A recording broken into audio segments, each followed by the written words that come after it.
if you remember human capital index, tell me who publishes the human capital index.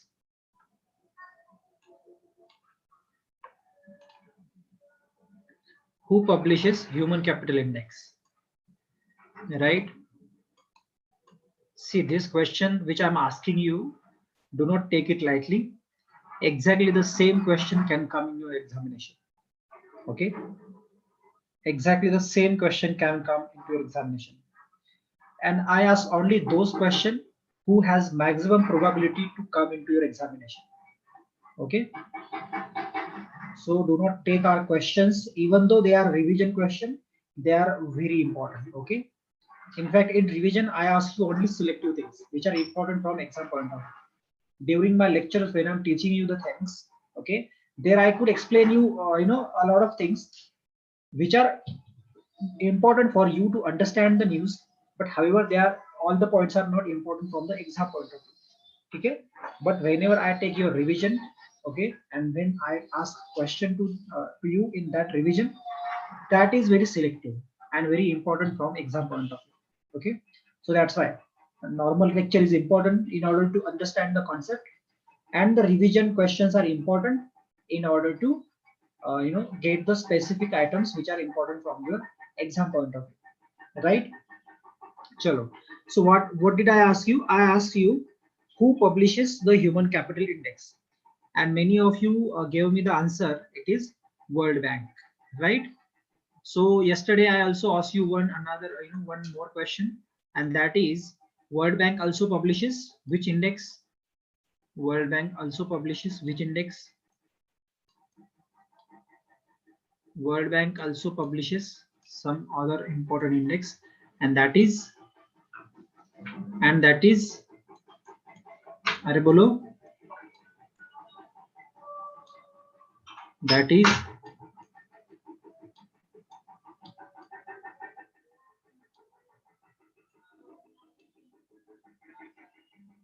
कोई तो बोल दो। अरे यार कल ही तो फिर से लिया था। ह्यूमन कैपिटल इंडेक्स जो है वर्ल्ड बैंक पब्लिश करती है। ह्यूमन कैपिटल इंडेक्स के अलावा भी काफी सारे रिपोर्ट जो है वर्ल्ड बैंक पब्लिश करती है, जिसमें से हमने और कौन सा देखा था? ये वाला देखा था, और मेरे सामने लिख भी दिया, फिर भी आप नहीं दे पा रहे हो। इसका फुल फॉर्म बोल दो सिर्फ।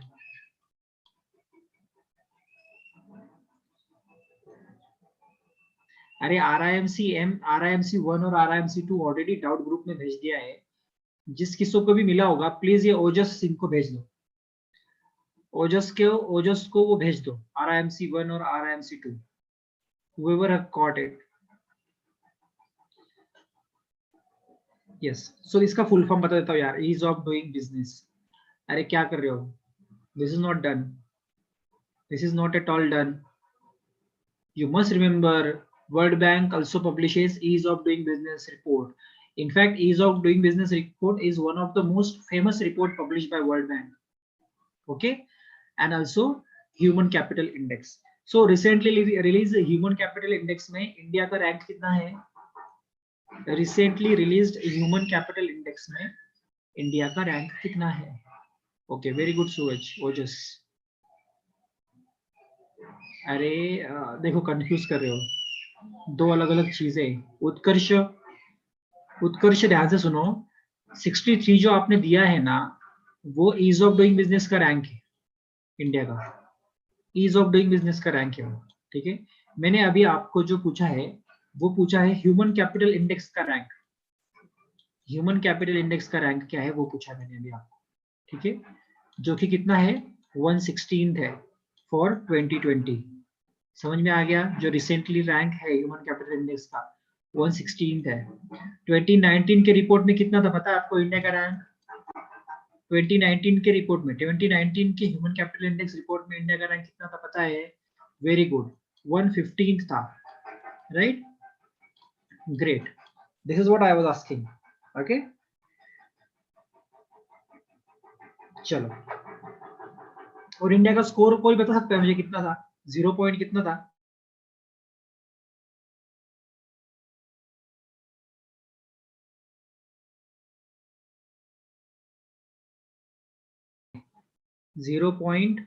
Very good, 49। वेरी गुड 0.49, ठीक है। इसका मतलब इंडिया एकदम मिडल में है, राइट। अगर 0 के करीब हो तो क्या होगा, वो परफॉर्मेंस बेस्ट होगा क्या वर्स्ट होगा?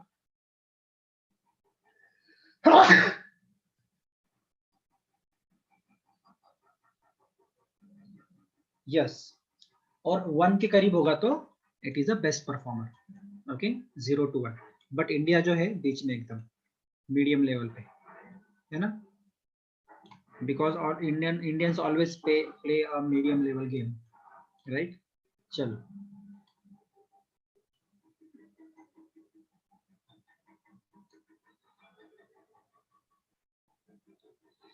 सर ये नंबर क्या है? हाँ हाँ, 115 से 116 पे गया है, इसका मतलब डिक्रीज हुआ है। 115th रैंक था, मतलब अच्छा रैंक था ये, अच्छा मतलब कंपेरेटिवली दिस ईयर 116 के अगर देखा जाए तो 115 अच्छा था 116 के हिसाब से देखा जाए तो, ठीक है। Human capital index,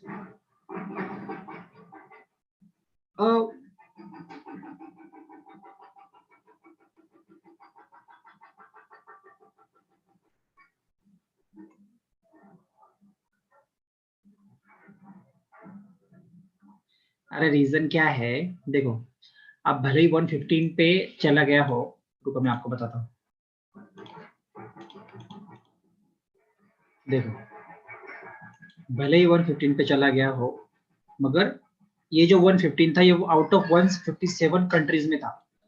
last year का जो है 2019 के इंडेक्स के अनुसार 115 रैंकिंग आउट ऑफ कितने कंट्रीज से था? 157 कंट्रीज से। अभी जो 116th आया है वो out of how many countries है? 174 कंट्रीज। समझ रहे हो आप? तो ये डिक्रीज भले ही इन टर्म्स ऑफ नंबर हुआ है, ठीक है, इन टर्म्स ऑफ नंबर डिक्रीज हुआ है, मगर इन टर्म्स ऑफ परफॉर्मेंस ये इंक्रीज बोलेंगे इसको। समझ रहे हैं? क्योंकि स्कोर भी अगर आप देखोगे इंडिया का इंक्रीज हुआ है 0.44 से, जो 2018 में था हम 0.49 पे पहुंचे, है ना। Score in terms of performance are score has been increased, ठीक है, but in terms of number it has been decrease by 1। क्यों? क्योंकि कंट्रीज भी बढ़े। किसको समझाइए, किसको नहीं समझ में आया? बहुत सिंपल करके बताया मैंने। Did you get the reference? Very good, ठीक है। अच्छा, तो 100 स्टूडेंट में से अगर आपका रैंक 50 आ रहा है वो बेहतर होगा, या 150 स्टूडेंट से आपका रैंक 50 आ रहा है वो बेहतर होगा?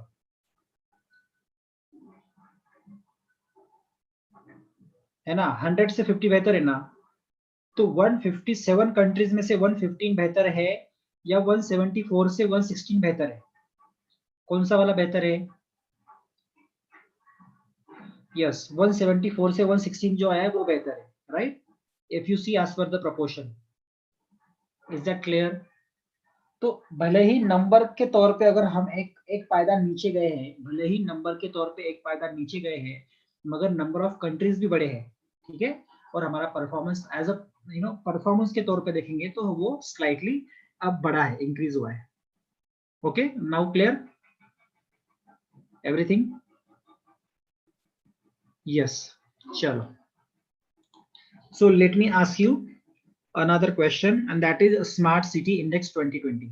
Now, this particular institute which released the Smart City Index 2020, and that's the Institute of Management Development. Okay, Institute for Management and Development.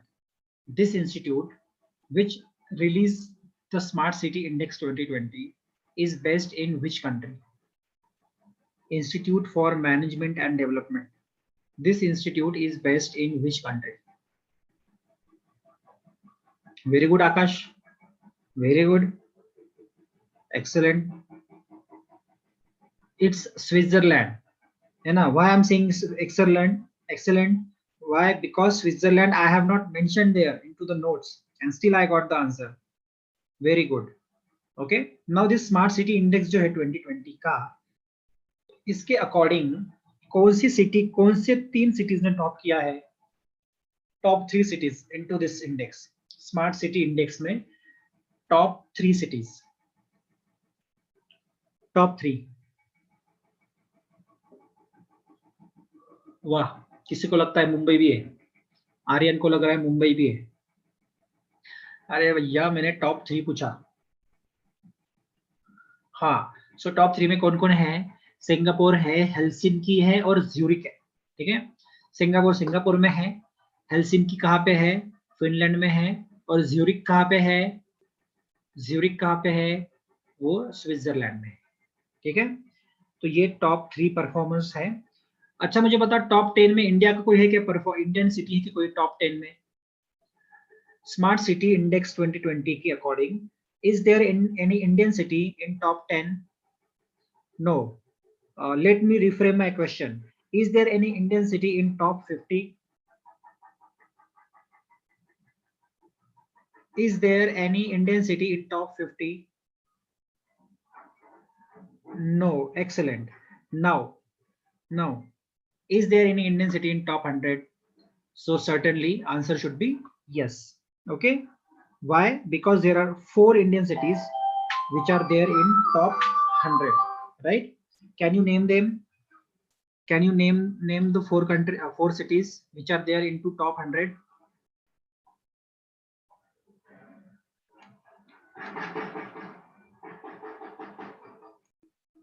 So Tahira ma'am का मैसेज है, please mention your contact number here with your name for attendance. Those who have mentioned it, please mention it again. Did you get the message? You have to mention your name and number here. Okay.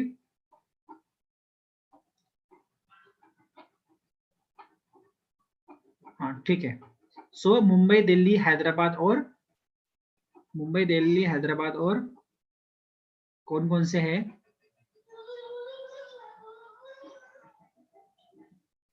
Bengaluru, right?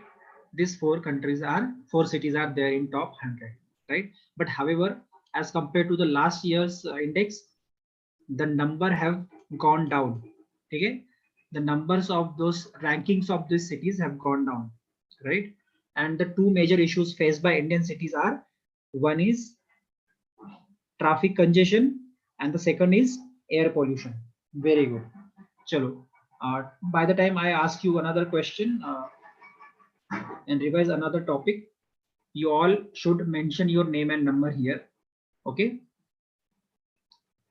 Chalo. I'll show you that.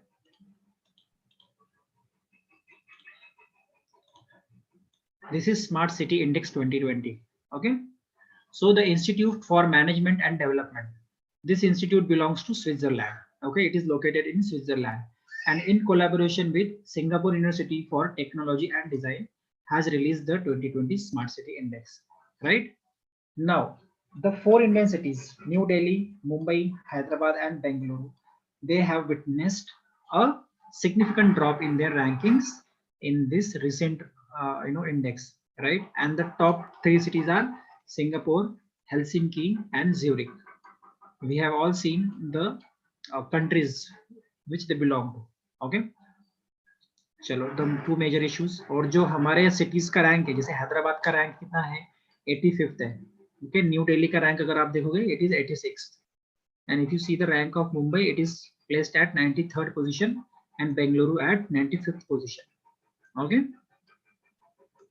chalo, next. Tell me how much FDI has been increased into defense sector. Hope सबने आपका नाम और number लिख दिया होगा. Yes, so FDI has been increased to 74%. Okay, without government approval into the defense sector, right? Now this number increased to 74 from which number earlier? How much FDI was allowed earlier by automatic route? Very good, it was 49%. Yes, great, excellent, you all remember that. It was 49% which was allowed in the defense sector by direct automatic route, and now this 49 has now increased to 74. Okay, so it means any foreign direct investment up to 74% is allowed through automatic route. Government approval is not needed if you are investing till 74%. But however, if you exceed the limit of 74%, then you will have to take the government approval. And one additional thing is what? All this investment in defense sector is subjected to our national security. Did you remember that?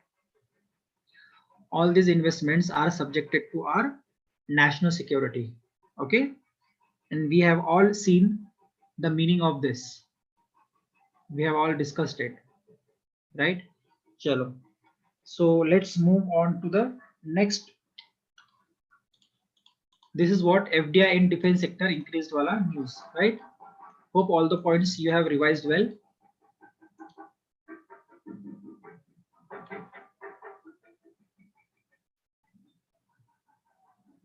Okay, ma'am.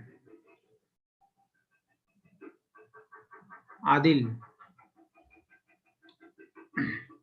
Okay. So the new students,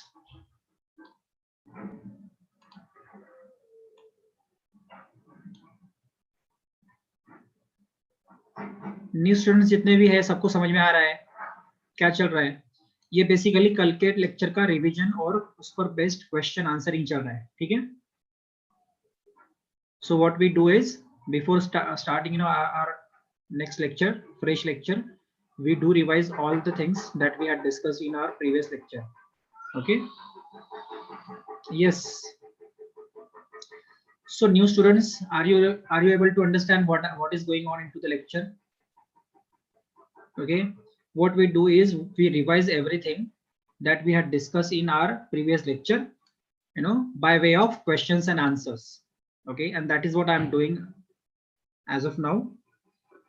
Once I'm done with the questions of previous lecture, we will move on to the fresh topics of today's lecture. Okay.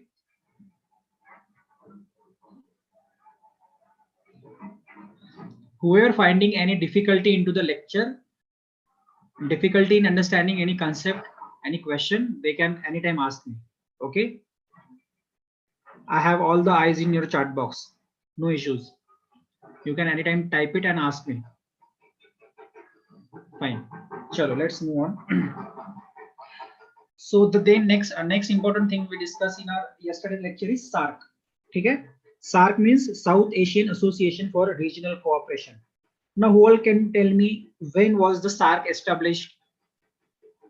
When was the SARC established? Students, those who were present in yesterday's lecture, please. I want to see the chat box flooded with your answers. When was the SARC established? The year I am asking. सूरज कुछ ज्यादा ही पीछे चले गए.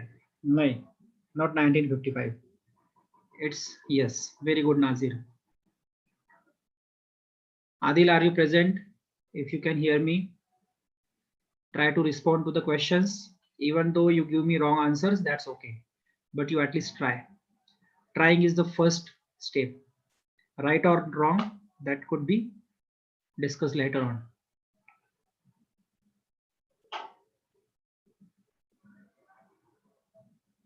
Not 1981, it was 1985. Okay?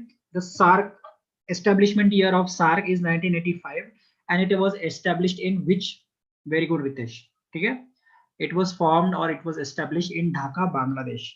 Okay, but even though it was established in Dhaka, Bangladesh, its headquarter is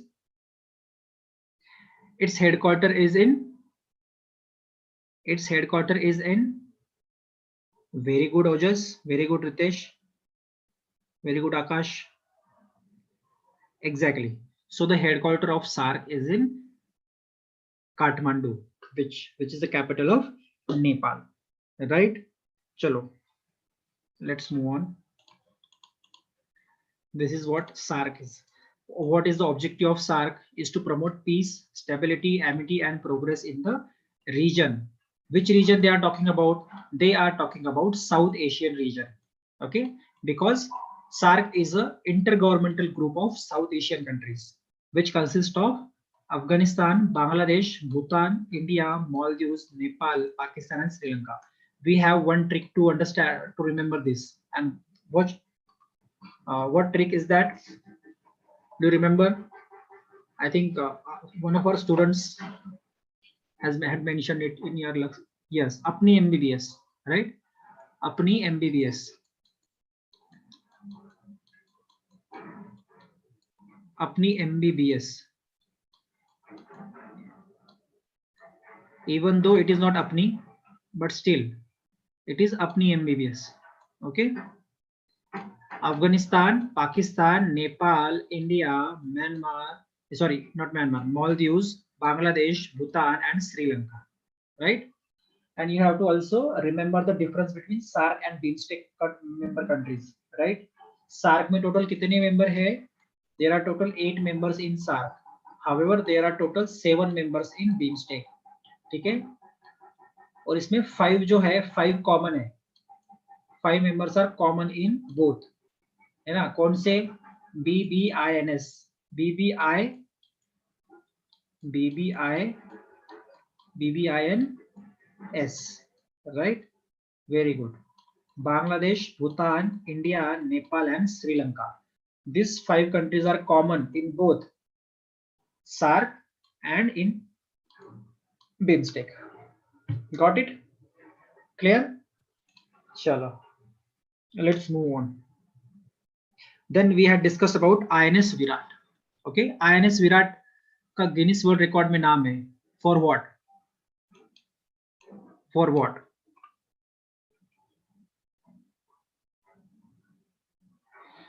As a excellent, as a world's longest serving warship. Okay, very good students, very good.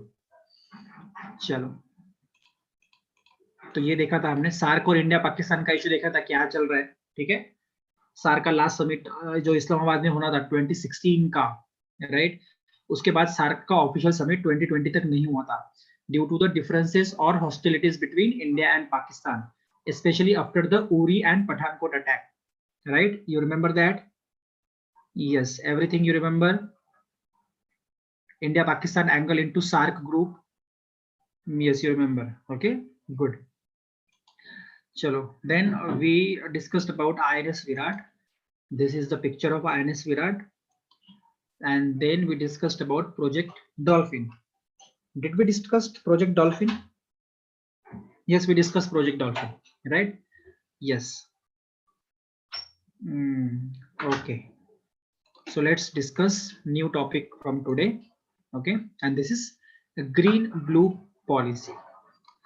So very simple question on this topic can come like, which of the following state launched the green blue policy?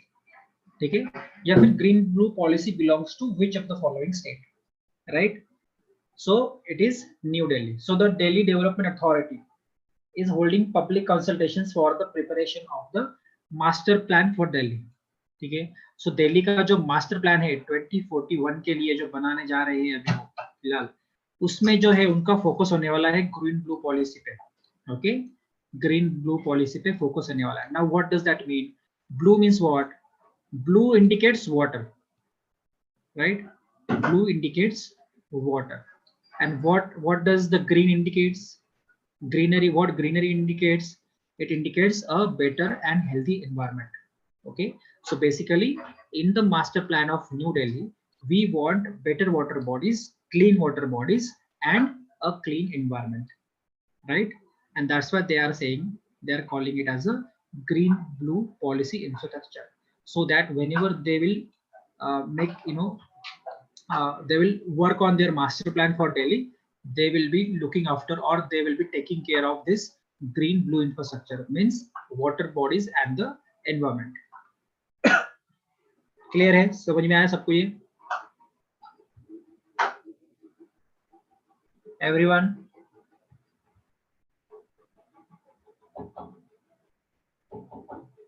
Everyone, did you get that or not?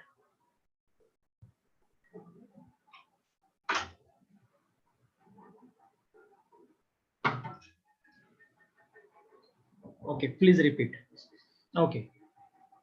So what I am trying to tell you is this Delhi government, preparing for its master plan for 2041. Okay, master plan means master plan of a city, right? That how the city would be developed, right?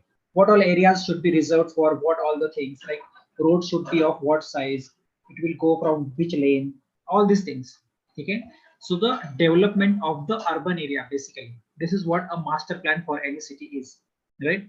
Now, while preparing for the master plan for Delhi, they have focused more on this green blue policy. Okay, so basically, master plan has focus on water bodies and on the land around it. मतलब क्या master plan बनाना है हमें development तो करनी है मगर that development should be sustainable development ठीक है that development should be sustainable development. Now what do I mean when I say sustainable development?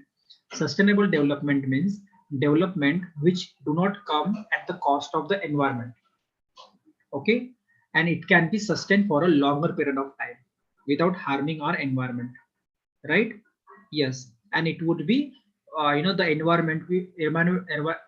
environment would be preserved for us and for our next generation as well. Okay, are you getting my point? We are not going to exploit each and everything for this generation only, and there will be nothing left for the next generation. No, it's not like that.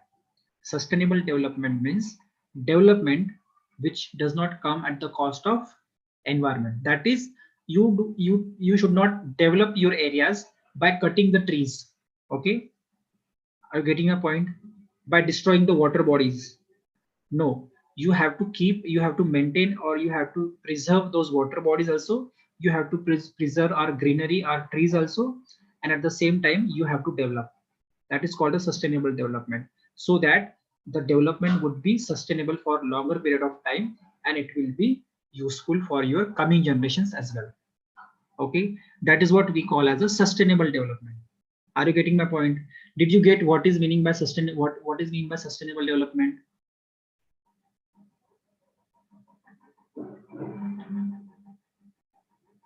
Everyone, I do not want reply of just 5 to 10 students. There are around 91 students present in the lecture.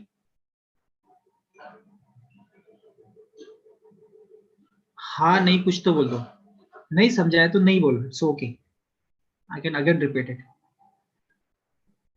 Sir और एक बार बताओ. अच्छा. अरे बाबा, दिल्ली का जो है ना master plan बनाने जा रहा, मास्टर प्लान मैंने एक बार एक्सप्लेन किया आपको, ठीक है. उसका मास्टर प्लान का जो फोकस होगा ना, they have to develop, no doubt they have to develop, but they have to develop with keeping the environment and the water bodies intact. Are you getting my point? Water bodies और जो environment है उसको harm नहीं पहुंचाना है हमें. We have to develop without harming the environment, right? Generally what we do, our development comes at the cost of environment. That means when we have to develop infrastructure, when we have to develop roads, right? When what we do, we cut trees for that, we destroy our water bodies for that, right? So in the sustainable development or in this green blue policy, we do not have to harm the environment. We have to develop, but at the same time we have to always also preserve the water bodies and our greenery, right? So green blue का क्या मतलब होता है? Green indicates plants, right? Green indicates plants and blue indicates water. So preserving both water and plants. Are you getting my point? This is what a green blue policy. आप समझ में आ गया सबके? यस. और ये किसका है? न्यू दिल्ली का. ओके, न्यू दिल्ली का. अब ये वैसे इतना भी इंपॉर्टेंट था नहीं, मगर फिर भी इसमें बहुत टाइम अपने, बट नो प्रॉब्लम, आपको समझना इंपॉर्टेंट है.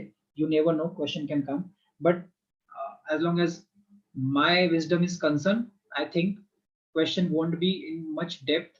Okay, if at all the question comes on to this topic, the question would be very simple. The green blue policy is related to which of the following state? Okay, that simple the question should be, prima facie. Okay, so New Delhi should be the answer. चलो let's move on. India's tiger census of 2018 sets Guinness record. Okay. Now, what has happened recently is there is a census, okay, and census for this 2018 census of India has been recorded or mentioned into the Guinness World Record. समझ में आ गया? अब ये क्या है? India's tiger census of 2018 sets Guinness World Record of world's largest camera trap wildlife survey. ठीक है? दुनिया का largest camera trap wildlife survey. See, generally there are few methods of measuring the numbers of the tiger into the wildlife, right? Measuring the number of tiger or measuring number of any other species into the wildlife. There are few methods. One direct method among them is setting the cameras and trapping the movement of the animal. Okay, and there would be cameras on multiple places so that if our animal moving, okay, the movement of that animal can be tracked into the cameras, and that way we can count the number of the animals into that particular region, okay, or area, right? So this is the one method of counting the number of animals into the wildlife or any other protected area, right? So India has conducted its 2018 tiger census with the largest camera trap wildlife survey, okay, and that has been admitted as a Guinness World Record into the book, right? Now, apart from the news, now what becomes important for us is to understand India's tiger census of 2018, which has been enlisted into the Guinness World Record, and that is, let me start with India tiger census of 2018. Okay, so it is the fourth cycle of all India tiger estimation. Okay, fine, not that important. What is important is counted 2967 tigers. So total number of tigers in India officially they are 2967, and that is a very good increase. Okay, last census से काफी अच्छा हमारा number बढ़ा है और बढ़ते जा रहा है. Okay, that's a very positive sign that we have currently. Okay, that the number of tigers in India has increased, right? And it has increased to the number of 2967. Okay, 2967. Sir ये 2018 का news exam में आएगा क्या? Very good question, but let me tell you, ये जो Guinness world record का जो news है ना, ये न्यूज रिसेंट है. ठीक है, सेंसस 2018 का है, मतलब 2018-19 का ये प्रैक्टिस है. ठीक है, पब्लिश वो उसके बाद हुआ. ठीक है, और जो गिनीज वर्ल्ड रिकॉर्ड में उसका नाम दर्ज किया गया है वो अभी रिसेंटली हुआ है. समझ रहे हो आप मेरी बात? भले ही ये census 2000 for the year of 2018. देखो नॉर्मली जो सेंसस डेटा वगैरह होते हैं ना, वो एक साल के होते हैं. जैसे हमने उस दिन एनएसओ सर्वे देखा, हमने, वो कौन से साल का था वो सारा सर्वे? पब्लिश अभी हुआ. ठीक है, पब्लिश वो हुआ है 2020 में, एनएसओ सर्वे, सॉरी 2019 में. ओके, मगर वो सर्वे था कब का? सर्वे लिया गया था 2017 से लेके 2018 के पीरियड तक का. ठीक है, सर्वे लिया जाता है इस टाइम में. उसके बाद एक प्रोसेस होती है, डेटा प्रोसेसिंग होता है, सारे पैरामीटर्स को कंसीडर किया जाता है, और थोड़े समय के बाद 1-2 साल 1-1.5 साल लेती है वो कमिटीज, ठीक है, प्रॉपरली डेटा को पब्लिश करने के लिए. तो आप ऐसे मत समझो कि 2018 था इसलिए अभी ये पुराना हो गया और एग्जाम में नहीं आएगा. ओजस, आपको समझ रहा है? किसने पूछा था? रही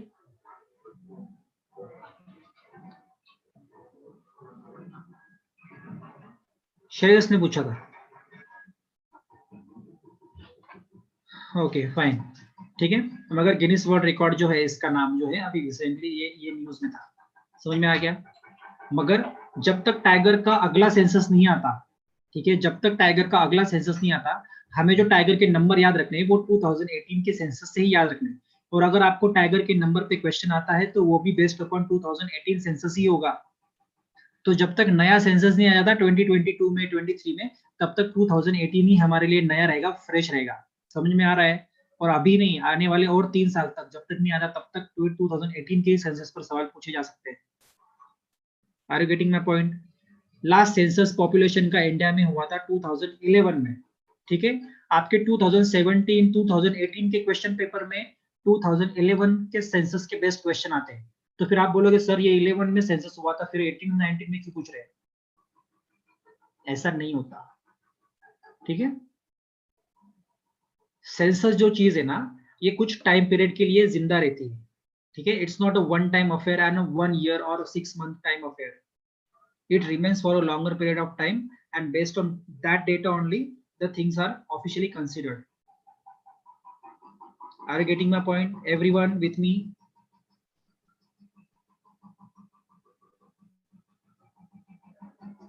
Yes. चलो, सो जो पढ़ा रहा हूं ना उसको जरा ध्यान से सुना करो। वहां पे ये लॉजिक मत लगाया करो कि सर ये 2018 का पढ़ा रहे, ये अभी एग्जाम के लिए इंपॉर्टेंट है या नहीं है। जो एग्जाम के लिए इंपॉर्टेंट नहीं है मैं आपको बताऊंगा भी नहीं। Okay, so for that you have to trust me. Anyway, let's move on. So tiger census of 2018 के बारे में हमें जानना है। Okay,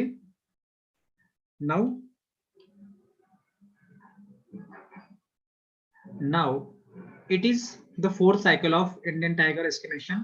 It has counted, so total number of tigers in India currently is 2967, okay, which is about 75% of the global tiger population.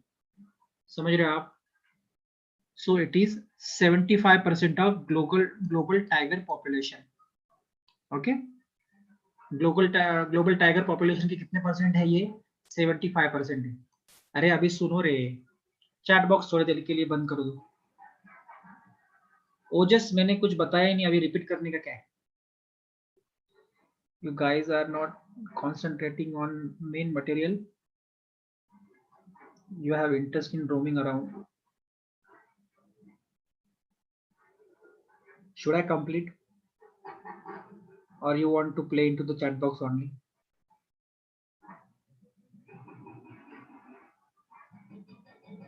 When I ask you questions, then only the chat box should be, seen as active.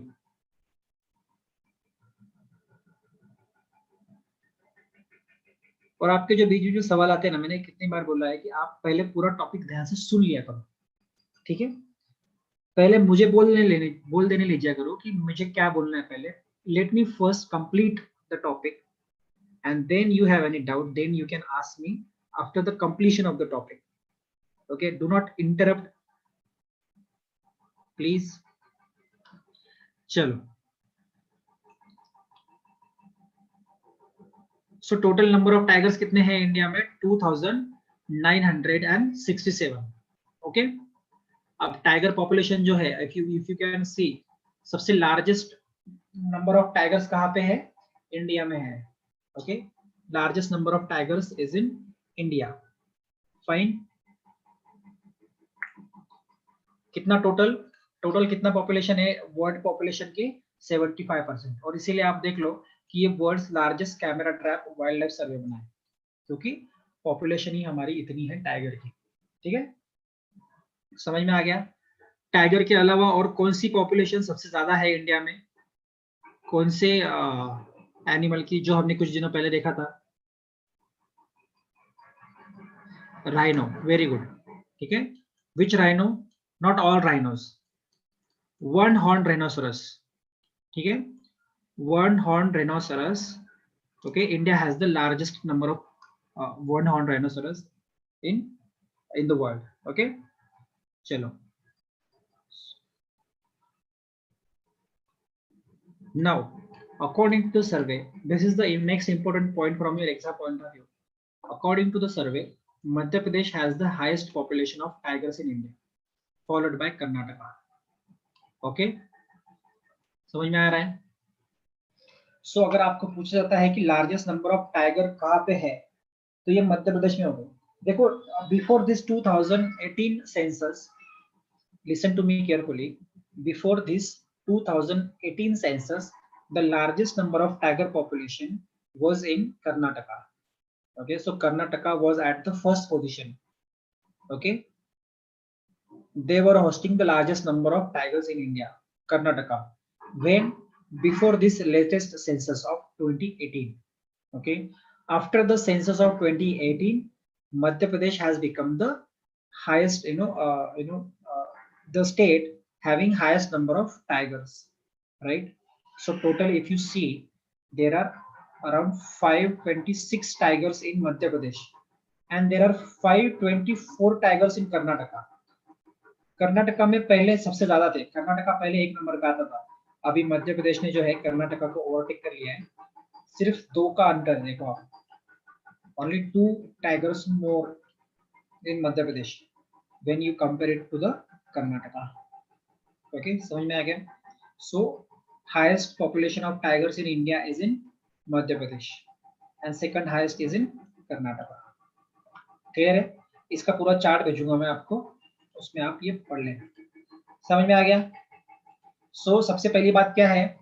Largest number of tigers in the world is in India, around 75% of population of the world, right? And largest number of tiger population state-wise, if you see, the state is Madhya Pradesh, highest number, and then Karnataka.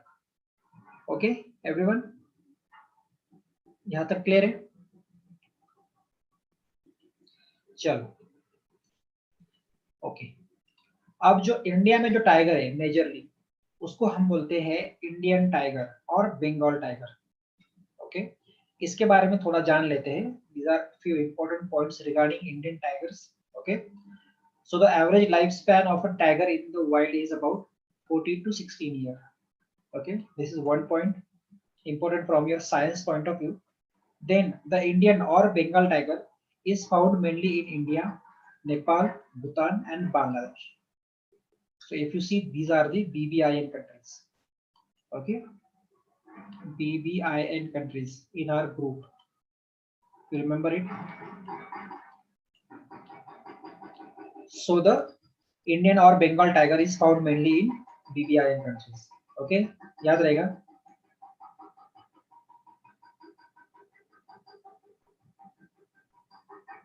Yes, Sundarban में जो है वो वही उसकी बात करें हम, Bengal tiger, royal Bengal tiger भी उसे बोलते हैं, ठीक है? So in India, tigers are found in 19 states. See this statement, why this statement is important? Because in the examination, if you get a question, if you get a statement like in India, all the states have the tiger population. See, tigers are found in every state of India. अगर ऐसा statement आता है, if you get a statement that tigers are found in every state of India, then that statement would be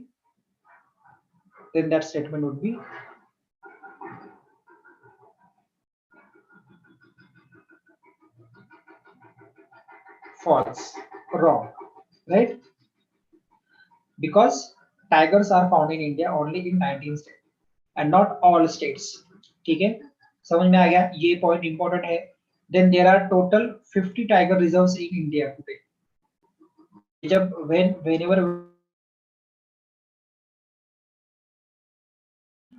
we'll be dealing with the environment part and we will discuss about national park, wildlife sanctuary, and tiger reserves, then we are going to see in detail about tiger reserves in India. Okay, important tiger reserves in India, largest tiger reserves in India, where the project tiger was first launched. All these things we will discuss in detail in our environment lectures. Okay, but for now only remember that there are total 50 tiger reserves in India. Okay, and the project tiger, the first ever tiger conservation program, was launched by the government of India in 1973, and it was launched in Jim Corbett National Park और tiger reserve. ठीक है, project tiger जो है, government of India ने project tiger launch किया था in order to preserve and increase the number of tigers in India. Okay, this project tiger was launched, okay, so that we can preserve, we can take measures in order to save the tiger in India in 1973, and this particular project tiger was first launched in Jim Corbett National Park or Tiger Reserve. समझ में आया सबको? सबको समझ रहा है?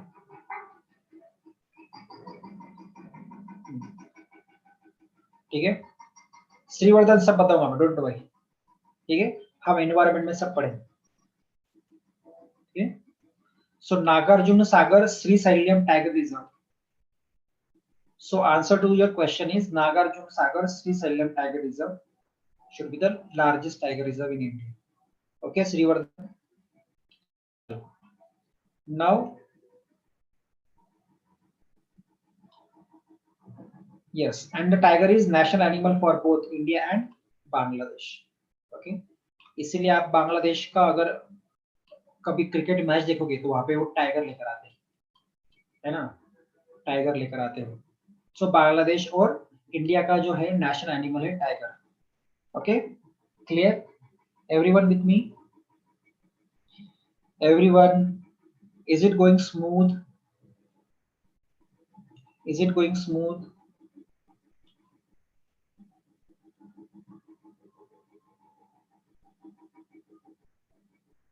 Okay, Arya, we will see that. Don't worry. Chalo.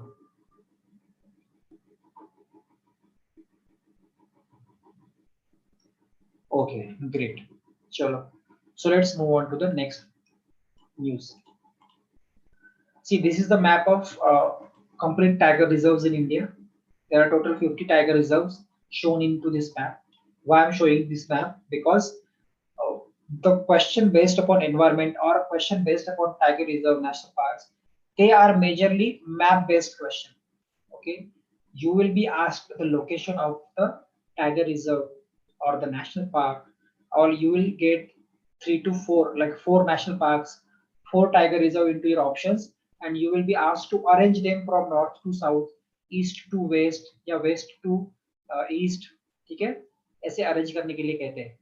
So in that case, it becomes imperative upon us to look after the location of this tiger reserves and national park, all the important tiger reserves and national park in India. Okay, so this image, this photo, or this particular,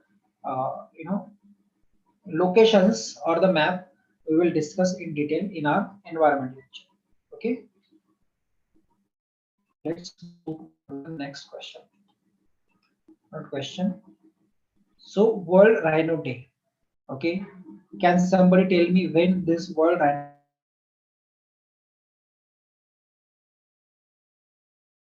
mention it here, but it is there into your notes. So whenever I'll share the notes with you, you will get it. World Rhino Day is celebrated on which date? कौन बता रहा है मुझे? World Rhino Day is celebrated on which day?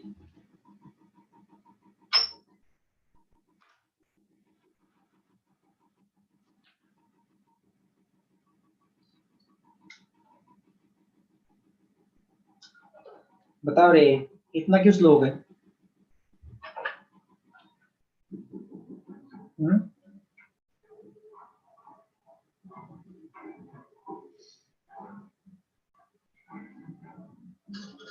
Yes, so World Rhino Day is celebrated on 22 September every year. Okay, 22 September every year. Clear?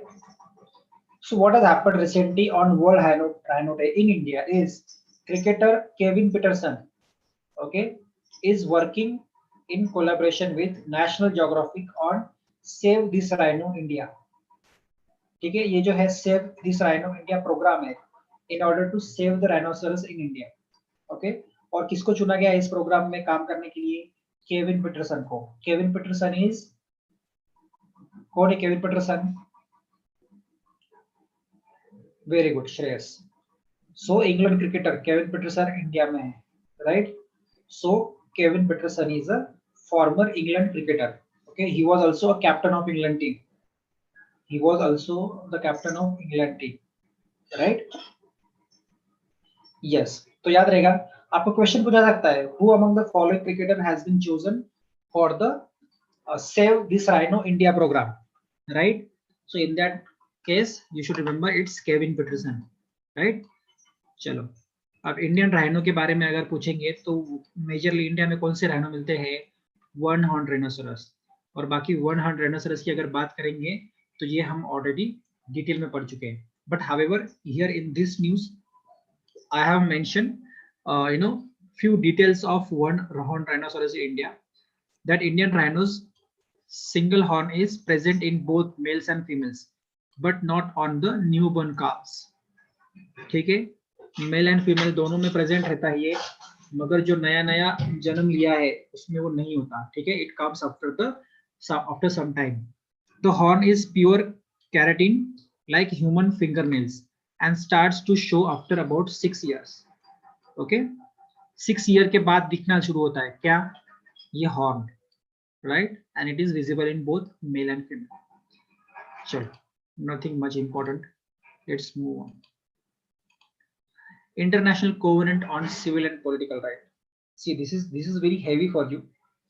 This news could be heavy for you, but you never know, you can get a question on to this particular organization जिसका नाम है International Covenant on Civil and Political Right. ठीक है, देखो प्रशांत भूषण किसी को पता है क्या? Have you heard about Prashant Bhushan? Have you heard about Prashant Bhushan? Yes, very good. He's a lawyer, right? Very good.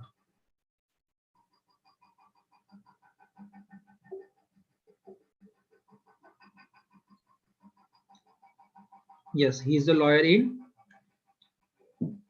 New Delhi, Supreme Court lawyer. Okay, very good. Okay, so he's a lawyer and a social activist as well. Okay, Prashant Bhushan is a famous lawyer and a famous social activist who work for the human rights. ठीक है, human rights के लिए काम करता है. Okay, so he was in a controversy recently.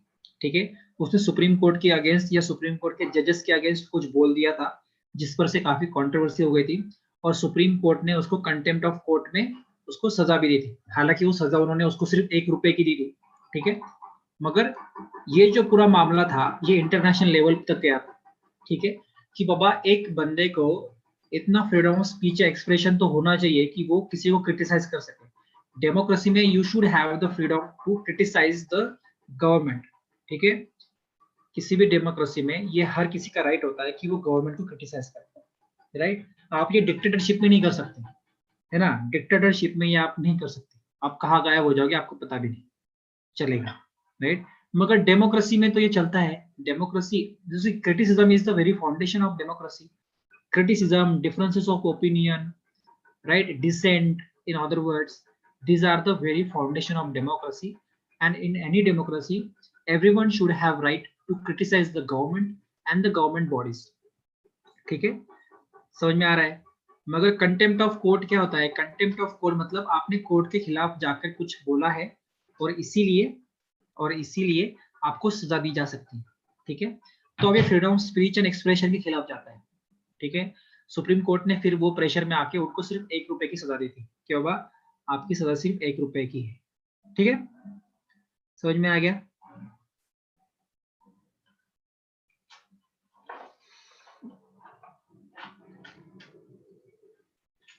हाँ, symbolic सजा थी वो. ठीक है, ₹1 की मतलब सिंबॉलिक सजा थी. Supreme court did not wanted to give him 6 month jail. देखो कंटेम्प्ट ऑफ कोर्ट में आपको 6 मंथ जेल हो सकती है. ठीक है, या आपको भारी जुर्माना पड़ सकता है इन terms of money. But however supreme court ने क्या किया, प्रेशर में आके, मतलब उनको पता था अगर हम प्रशांत भूषण को बड़ी सजा सुना देंगे तो जो ऑल ओवर द वर्ल्ड जो फ्रीडम ऑफ एक्सप्रेशन के प्रोपोनेंट है वो हम पर प्रेशर डाल सकते हैं. इंडिया से ही जो है freedom of speech and expression के खिलाफ सुप्रीम कोर्ट जा रहा है, ऐसा डिसेंट आ सकता है. तो इसी प्रेशर में सुप्रीम कोर्ट ने क्या किया, सिर्फ ₹1 की सजा दी. बोला कि ठीक है तुमने कंटेम्प्ट ऑफ कोर्ट तो किया है बट सजा तुम्हारी ₹1 है ना. ठीक है, वो सिंबॉलिक सजा थी, वो नॉट बड़ी. एनीवे, तो हुआ ये है कि एक इंटरनेशनल कमीशन ऑफ जूरिस्ट है. ठीक है, इंटरनेशनल कमीशन ऑफ जूरिस्ट मतलब जूरिस्ट लोगों का एक कमीशन है. ठीक है, उन्होंने क्या कहा है कि civil rights lawyer Prashant Bhushan's conviction for criminal contempt by Supreme Court seem to be inconsistent with the freedom of expression law guaranteed by the International Covenant on Civil and Political Rights that India was party to.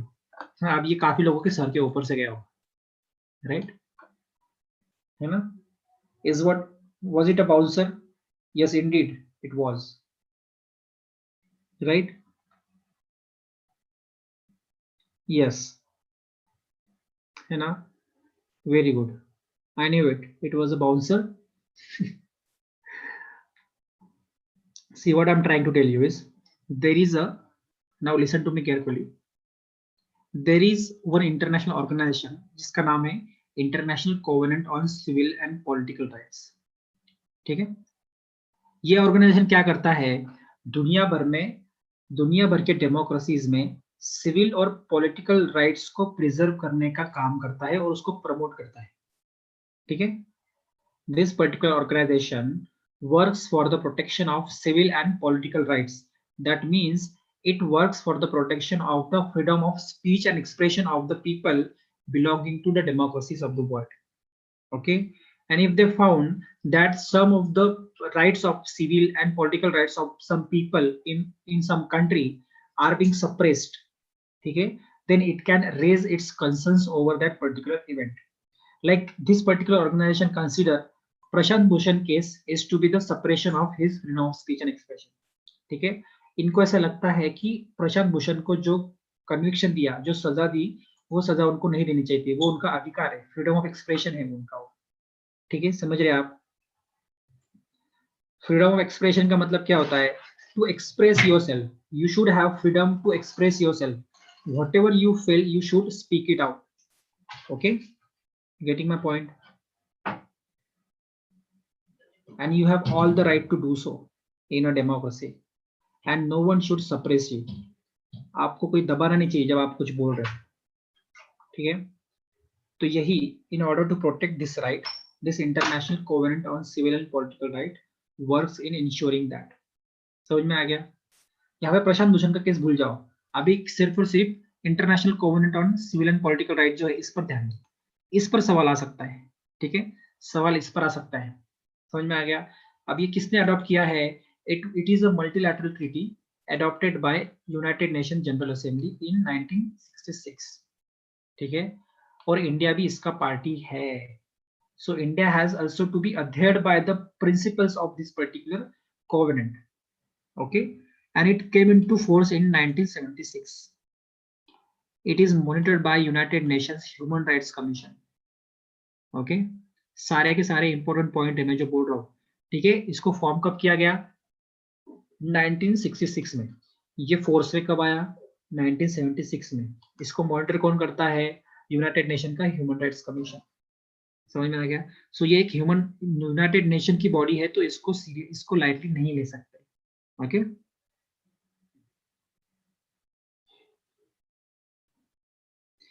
But sir उनको कैसे पता चलता है कि किसी इंसान को right नहीं मिल रहा? अरे उनको कैसे पता चलता है? It's very simple. उनको पता चलता है बाय रीडिंग न्यूज. समझ में आ रहा है? उनका पूरी दुनिया में कहाँ पे क्या चल रहा है, सारे दुनिया की न्यूज पर उनकी ध्यान होती है. ठीक है? And they if you know and the moment they get a news, उनको ऐसी कोई न्यूज उनके कान तक आती है, तो वो उस न्यूज का पूरा इन्वेस्टिगेशन करते हैं. ठीक है? उस न्यूज के बारे में पूरा उसकी छानबीन करते हैं, डिटेल में उसकी जानकारी लेते हैं. ठीक है? और तब वो सारा जो सिचुएशन है उसको समझने के बाद वो अपने कमेंट पास करते हैं, या फिर जो भी है उसको वार्निंग बोलो या जो भी बोलो, अपने कंसर्न को वो एक्सप्रेस करते हैं. ठीक है? पता चलता है by news, and once they get a news they investigate it. Okay Shrivardhan? Okay समझा.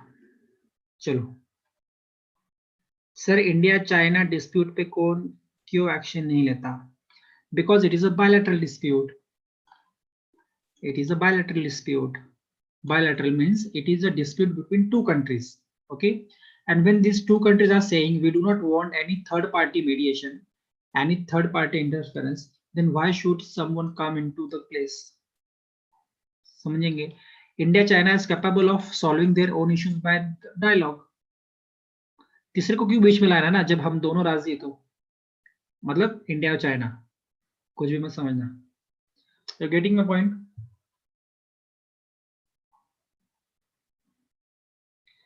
यस, यूएनएससी कर सकता है, डेफिनेटली कर सकता है. ठीक है? यूएनएससी यूनाइटेड नेशन कर सकता है, मगर वो एक अलग सिचुएशन पर. ठीक है? जब दोनों कंट्रीज सॉल्यूशन नहीं निकाल पा रही है, और पीस नहीं बहाल हो पा रहा है दुनिया में, तो तब यूनाइटेड नेशन का रोल आता है. But when the two countries are ready for dialogue, when they are doing dialogues with each other, then there is no need of any third party mediation. Okay okay. फिर India और पाकिस्तान क्यों नहीं? तो India और पाकिस्तान का तो matter और थोड़ा सा डिफरेंट है. सी, अब इंडिया चाइना फिर भी बायलैटरल टॉक कर लेते हैं, ठीक है. इंडिया पाकिस्तान के मामले में ये है कि India is not ready to talk with Pakistan unless and until Pakistan takes strict action against terrorism. This is what India's official stand is. ठीक है. इंडिया का स्टैंड क्या है? इंडिया के दो स्टैंड है. जब भी अगर कोई यूनाइटेड स्टेट्स बोलता है कि हम इंडिया पाकिस्तान में कश्मीर इशू में हम मीडिएट करेंगे, तो इंडिया सीधा सीधा नहीं बोल देता है. क्यों नहीं बोल देता है? क्यों? क्योंकि इंडिया का कहना ये है कि ये इंडिया और पाकिस्तान का बायलैटरल इशू है और ये हम दोनों ही सॉल्व करेंगे इसको. We do not want any third party mediation. और इंडिया और पाकिस्तान के बीच में ऐसा डील भी हुआ है, ठीक है, कि हम हमारे जो जितने भी बायलैटरल इशू है दोनों बैठकर डायलॉग से सॉल्व करेंगे. There won't be any third party interference into our disputes. Are you getting my point? समझ रहा है? यस. बट फिर आप इंडिया पाकिस्तान फिर डायलॉग क्यों नहीं कर रहे? क्योंकि इंडिया का ऑफिशियल स्टैंड ये है कि जब तक पाकिस्तान टेररिज्म के खिलाफ टेररिज्म के अगेंस्ट स्ट्रिक्ट एक्शन नहीं लेगा, तब तक हम इंडिया पाकिस्तान के साथ डायलॉग भी नहीं करेंगे. समझ में आ गया? सो इसीलिए फिलहाल कंप्लीटली इंडिया और पाकिस्तान के बीच का जो डायलॉग चैनल है वो फिलहाल पॉज पर है. ओके, समझ में आ गया सबको ये सिनारियो? किसने पूछा था?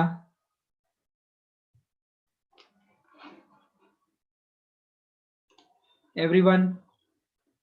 और किसी को कोई डाउट है इंटरनेशनल रिलेशन को लेकर? इंडिया पाकिस्तान, इंडिया चाइना, हो गया सबका क्लियर ये?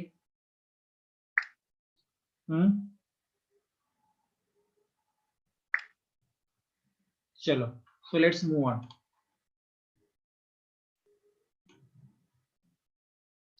Yes, clear. ठीक है, चलो बाकी इसको पढ़ लेना तुम. इसमें इतना भी कुछ अभी फिलहाल बचा नहीं है. जितना इंपॉर्टेंट था वो मैंने बता ही दिया आपको. Now let's move on to the slightly different topic, and this is a economic topic in nature. Previous one was a political topic. Okay, ADB means what? Asian Development Bank.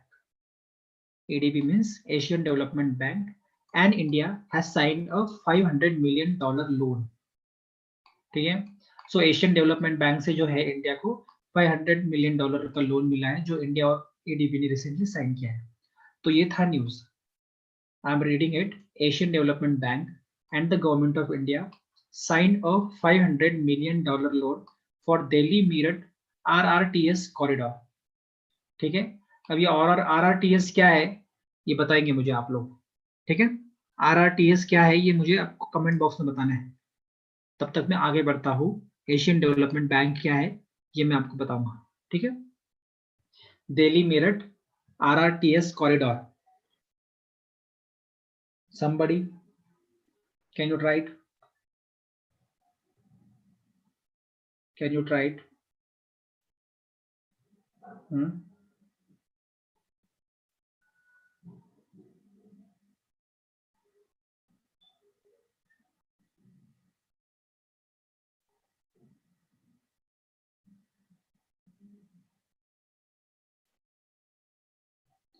किसने बोला ये? आर्य मिश्रा ने बोला. ओके. और नाजिर ने बोला Meerut regional rapid transit. Okay, very good. ठीक है, वेरी गुड. सो क्या है ये? क्या है इसका meaning? Regional rapid transport system. ठीक है, रीजनल रैपिड ट्रांसपोर्ट सिस्टम. समझ में आ गया? दिल्ली और मेरठ के बीच में. आपको ऐसा सवाल आ सकता है कि जो एशियन डेवलपमेंट बैंक और इंडिया का 500 मिलियन लोन का जो डील साइन हुआ है for regional rapid transport system, वो कौन से दो कंट्रीज के, कौन से दो सिटीज के बीच में रहेगा? ठीक है. So your answer should be Delhi to Meerut. Okay, चलो. So let's move on to the important point of discussion, that is Asian Development Bank.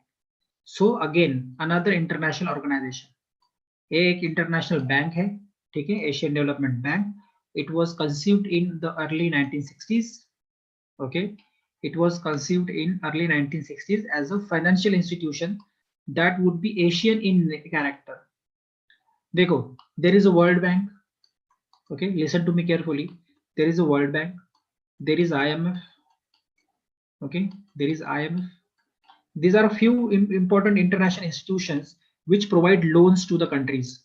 Okay, and they, along with providing loan, they also support the countries in terms of their financial crisis.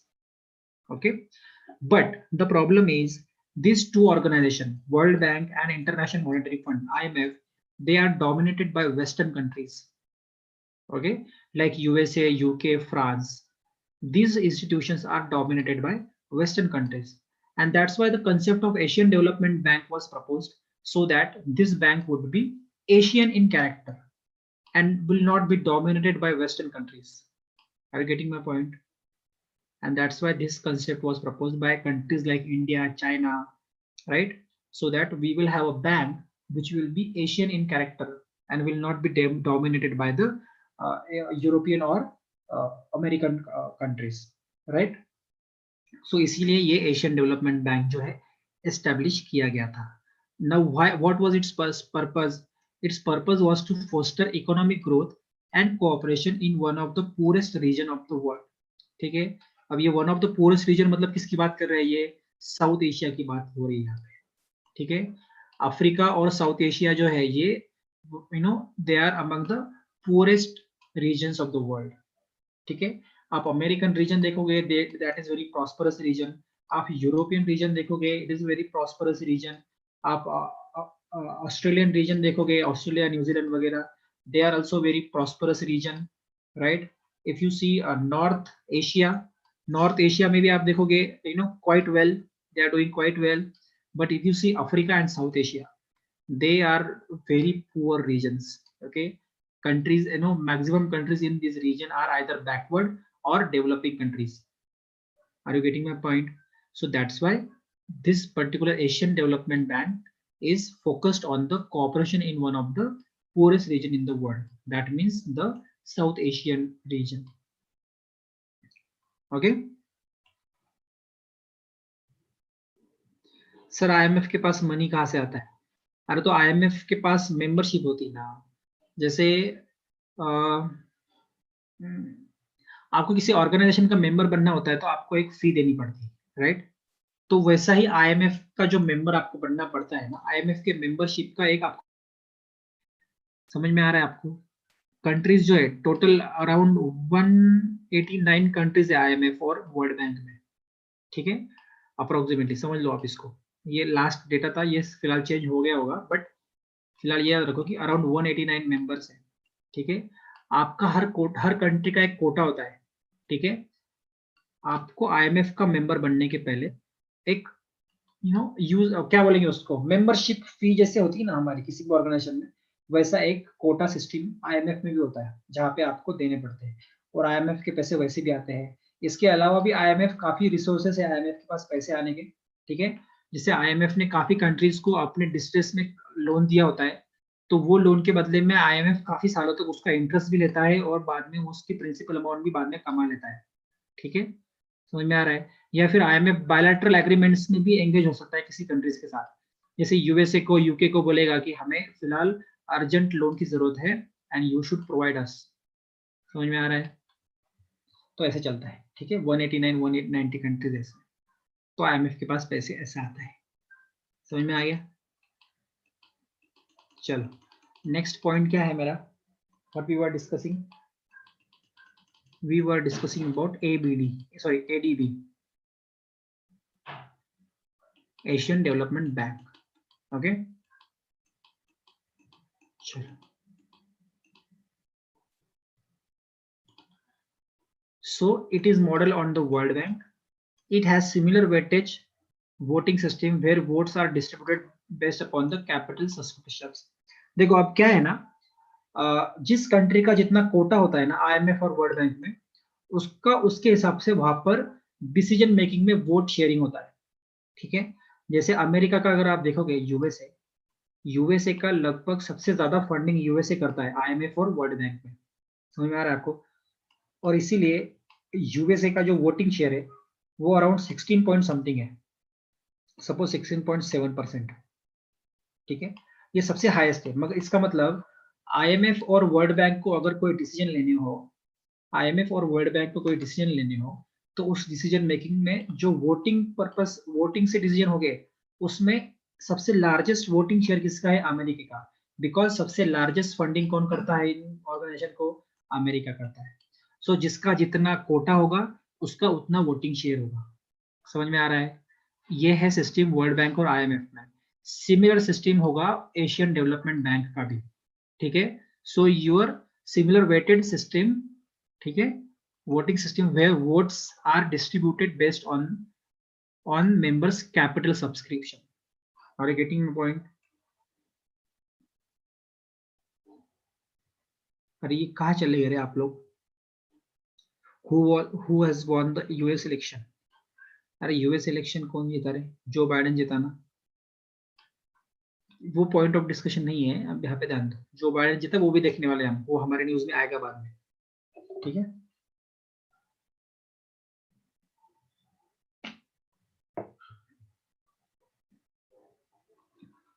तो India का voting right कितना है फिलहाल ADB में?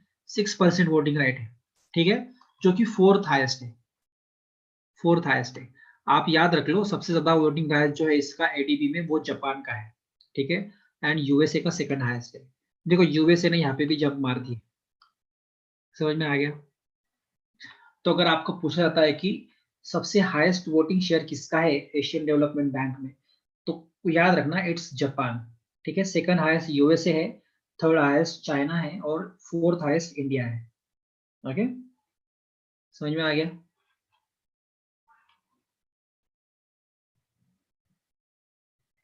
हाँ नाजिर शेख, मैं वही बता रहा हूँ। इस पर सवाल कैसा कैसा आएगा कि सबसे पहले तो ऐसा आएगा कि एशियन डेवलपमेंट बैंक जो है, सबसे पहले तो मैंने ये डेली मेरिट वाला आपको बताया कि किस प्रोजेक्ट के लिए लोन दिया है, वो प्रोजेक्ट पूछा जाएगा। ठीक है, वो प्रोजेक्ट के बारे में सवाल आ सकता है। Then question, the other possibility of question on this topic is इसका एस्टेब्लिशमेंट कब हुआ है, when was it established, it is Asian in character. ठीक है, it was modelled on World Bank, ये स्टेटमेंट आ सकता है आपको एग्जामिनेशन में। और इंडिया का जो वोटिंग शेयर है वो कितना है, मतलब is it highest, is it second highest, third highest, fourth highest, ये पूछा जा सकता है। या फिर सबसे हाईएस्ट वोटिंग शेयर किसका है एडीबी में, ये पूछा जा सकता है, जैसे जापान का है, राइट। और इसका हेडक्वार्टर कहाँ है ये भी पूछा सकता है। So headquarter of Asian development bank is in Manila, which is the capital of Philippines. ठीक है, Manila is a city of Philippines. Got it? और सबसे इंपॉर्टेंट सवाल आपको जो आ सकता है इस पर्टिकुलर टॉपिक पे, वो ये है कि आपको पूछा जा सकता है कि एशियन डेवलपमेंट बैंक में सिर्फ एशियन मेंबर्स है, लाइक वही कंट्री है जो एशिया रीजन से आती है। अगर मैं आपको बोलूं that Asian development bank comprises of Asian countries only, then that statement would be wrong or right? Yes, so that statement would be wrong. Even though it has Asian in its name, it also consists the members of Pacific Ocean region. Like यहाँ पे USA कैसे आया? फिर आपको सवाल दिमाग में रहना चाहिए कि फिर यूएसए कैसे आया। यूएसए तो अमेरिकन कॉन्टिनेंट में आता है, यहाँ पे कैसे आ गया, है ना। इवन दो इसका नाम एशियन डेवलपमेंट बैंक है, इसमें मेंबर्स जो है आउटसाइड एशिया के भी मेंबर्स इसमें है। ओके, तो ये कॉमन सेंस इस्तेमाल मत करना यहाँ पे। ठीक है, कि एशियन डेवलपमेंट बैंक है तो सिर्फ एशियन मेंबर्स होंगे इसमें, नहीं, इसमें अमेरिकन और यूरोपियन मेंबर्स भी है। समझ में आ गया? याद रहेगा ये? याद रहेगा? और ना वाई मतलब क्या, उसको वो थोड़ी ना कोई रिस्ट्रिक्टेड काइंड ऑफ ऑर्गेनाइजेशन है, उसमें कोई भी आके अपना वोटिंग शेयर, कोई भी आके इन्वेस्ट कर सकता है एशियन डेवलपमेंट बैंक में। ऐसा नहीं है, it is not restricted to the Asian countries only. Even though it has the name Asian Development Bank, it was basically proposed for the development of Asian region. ठीक है, but Even though it is for the development of Asian region, other countries from other continents can also come and invest into this bank. Okay, clear everyone?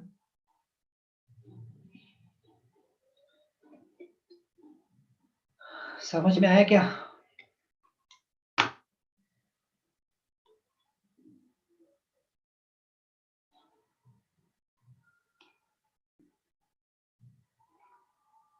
चलो फिर आगे बढ़ते हैं।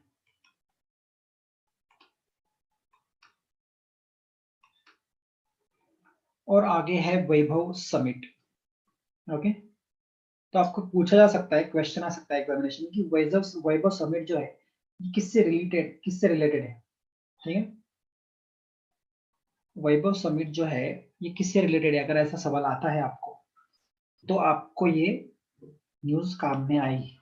सो what has happened is department of science and technology and DRDO तो सबको पता है ना, will be recognising Vaibhav summit, sorry will be organising Vaibhav summit.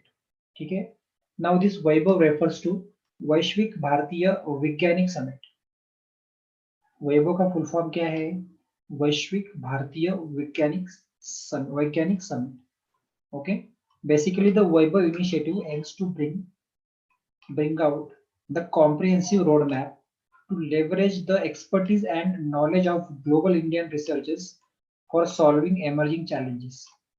Okay, so जितने भी इंडियन रिसर्चर्स है उन सबको अपील है इनडायरेक्टली ये कि बाबा आप आओ और आपकी एक्सपर्टीज का इस्तेमाल करके हमारे जो चैलेंजेस हम फेस कर रहे हैं इन डिफेंस या फिर on other science and technology matters, इसको सॉल्व करने में आप मदद करो।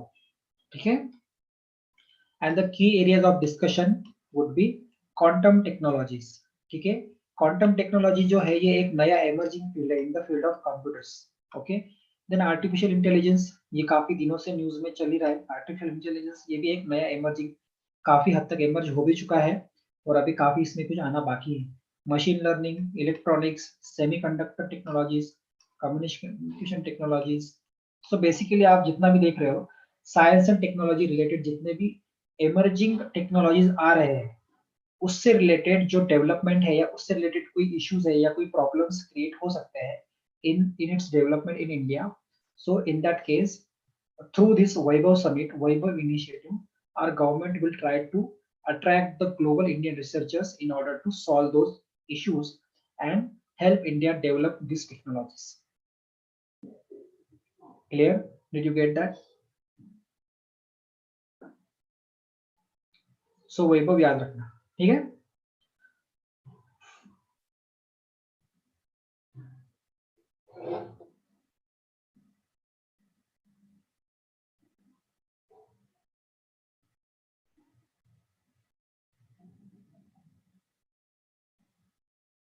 समझ में आ रहा है क्या?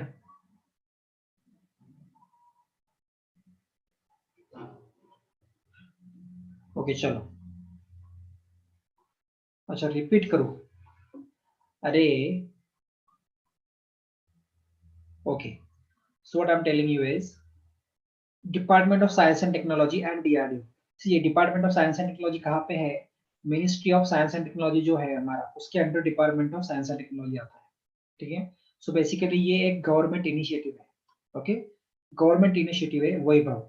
वैभव का अगर आप फुल फॉर्म देखोगे तो क्या है? वैश्विक भारतीय वैज्ञानिक। मतलब क्या? इसका मतलब क्या होता है? इंटरनेशनल इंडियन रिसर्चर्स, है ना? वैश्विक भारतीय वैज्ञानिक समिट, इंटरनेशनल इंडियन रिसर्च। अब ये समिट होगी, इसका मतलब क्या होगा कि जो इंटरनेशनल इंडियन रिसर्चर्स है पूरी दुनिया में जहां जहां भी वो काम कर रहे हैं वो सबको इनविटेशन होगा, वो इस समिट में आएंगे। ठीक है, वो इस समिट में आएंगे और ये जितने भी टेक्नोलॉजीज या फिर साइंस एंड टेक के मामले में इंडिया कहाँ पर है और इंडिया क्या करना चाहता है, जैसे क्वांटम टेक्नोलॉजी फॉर सपोज या फिर आर्टिफिशियल इंटेलिजेंस में इंडिया को कुछ डेवलपमेंट्स करनी है, इंडिया को इन टेक्नोलॉजीज को डेवलप करना है और हमारे सिस्टम में इसको आगे बढ़ाना है, तो definitely we would have the expertise of these people in order to develop and achieve this particular technological development in India, right? So what will happen? This Vaishvik Bharatiya Vaigyanik, this global Indian researcher will come and help India solving the problems which may come during the progress of quantum technology and artificial intelligence in India. Are you getting my point?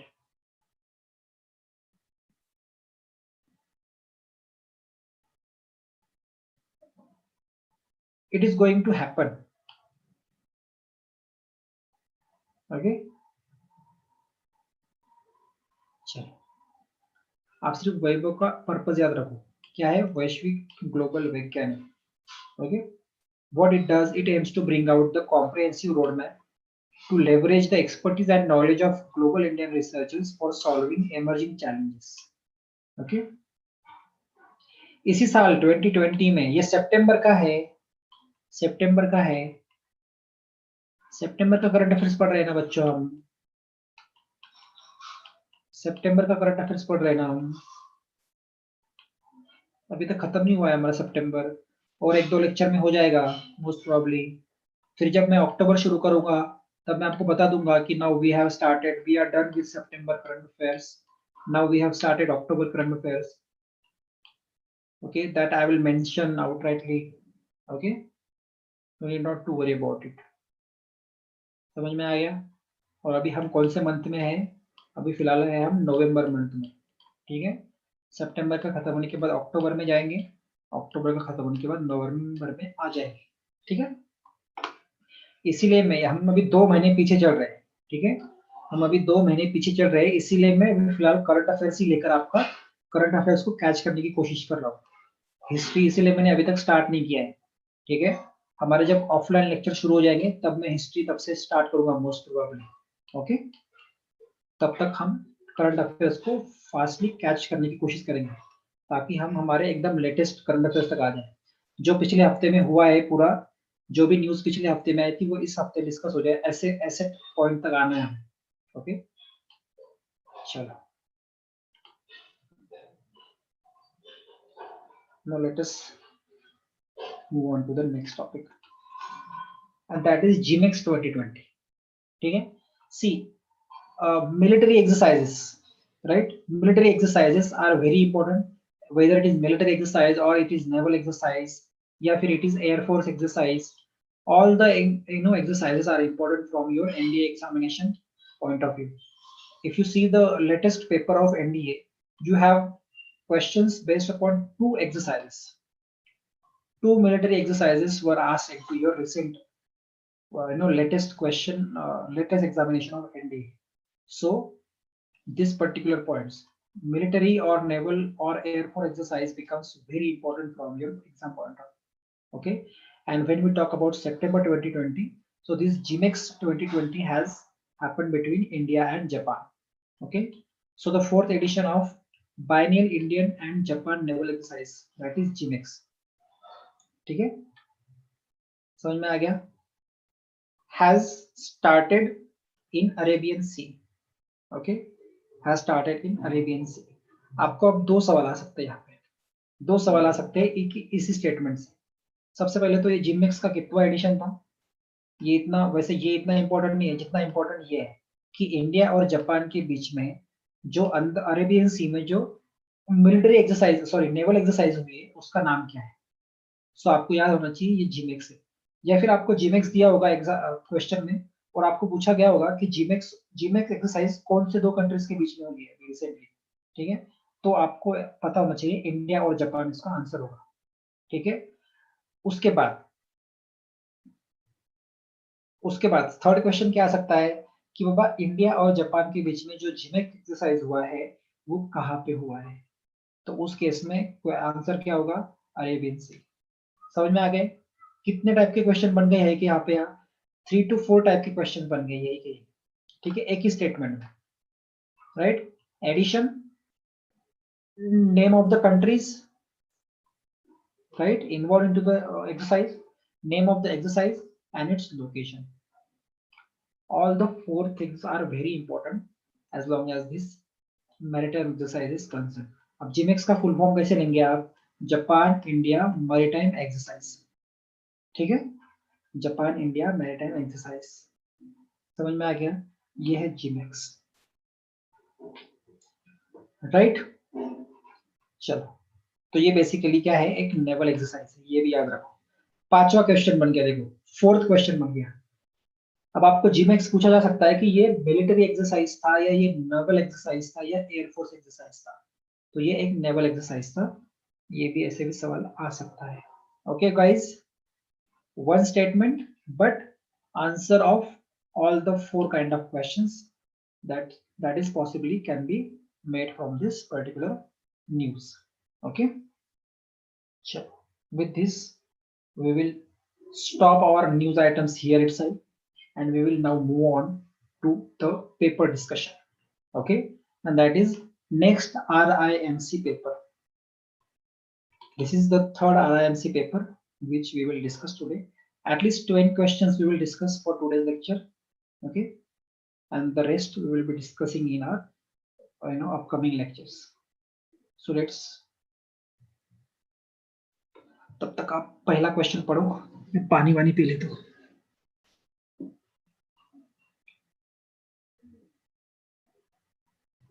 और पढ़ के जवाब भी दो मुझे fast.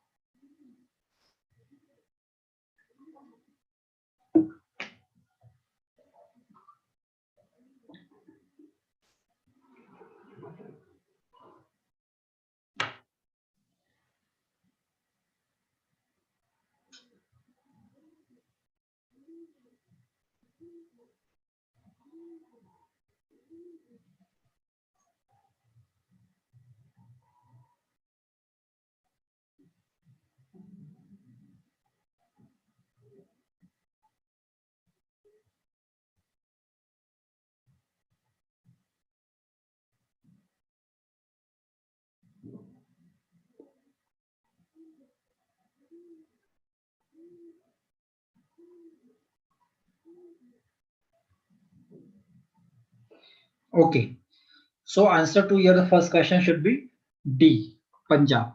Okay, Punjab is the answer to this question. See, I हरियाली जो है basically clean and better environment के लिए है, ठीक है। चलो नेक्स्ट क्वेश्चन, क्वेश्चन नंबर 2 का जवाब दीजिए। Who has become the fourth Indian wicketkeeper to take 5 catches in Test debut?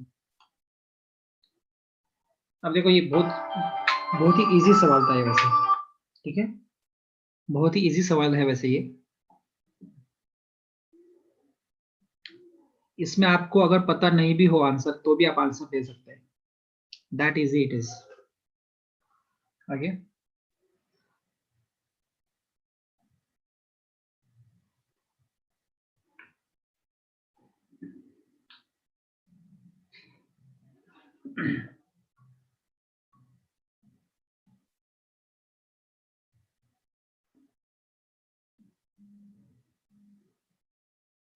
दे दिया। अरे कैसे डी बोल रहे हो आप? हाउ कैन यू से डी? ये एग्जामिनेशन पेपर देखो कब का है, 2018 का है, ठीक है, दिसंबर 2018 का, वो भी एंड ऑफ द 2018, मतलब 2019 का यहाँ से शुरू होना था। Okay, end of the 2019 sorry 18। आप जो डी आंसर दे रहे हैं वो MS धोनी के बारे में। आपको लगता है 2018 का सवाल है तो ये डेफिनेटली 2017-18 में हो चुका इवेंट होगा, मोस्ट प्रॉब्ली 2018 में ही हुआ इवेंट होगा। MS धोनी का डेब्यू क्या 2018 में हुआ है? हाँ, MS धोनी का डेब्यू 2018 में हुआ है। आप ड्यूरेशन तो देखो at least. This is how you have to sometimes apply your mind that MS Dhoni would not be certainly the answer. No, because test debut की बात हो रही, मतलब पहला टेस्ट खेला जिसको हम बोलते हैं उसको हम डेब्यू बोलते हैं, राइट। देखो आंसर ए और आंसर सी का तो कोई चांस ही नहीं बनता, ओके, क्योंकि ना विराट कोहली एक विकेट कीपर है ना ही रोहित शर्मा एक विकेट कीपर है ना, दोनों के दोनों कभी भी विकेट कीपर नहीं रहे, ठीक है। तो ए और सी तो वैसे ही बाहर चला जाता है। रही बात MS धोनी की, तो MS धोनी का डेब्यू जो है वो रिसेंटली, इतना रिसेंटली 2018 में हुआ नहीं था। तो अब बचता कौन है सिर्फ और सिर्फ तो देखो, आपको अगर पता भी नहीं आंसर, फिर भी आपके पास आंसर, ऑब्वियस आंसर आ जाता है, if you are that much aware of cricket. Okay, no, so Rishabh Pant जो है ये फोर्थ क्रिकेटर बना है इंडिया का to take 5 catches in his test debut during the second day of third cricket test against England. कहाँ पे हुआ था ये? इंग्लैंड में जो टेस्ट सीरीज चला था इनका, इंग्लैंड के अगेंस्ट के टेस्ट में ये हुआ था।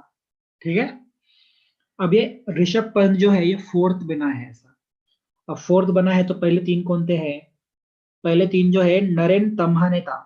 ठीक है, नरेन तम्हाने था जो 1955 में पाकिस्तान के अगेंस्ट उसने एक पहले उसके पहले टेस्ट मैच में फाइव सॉरी कितने कैचेस लिए थे? 5 कैचेस लिए थे। ठीक है, कौन था पहला? नरेन तम्हाने 1955 में।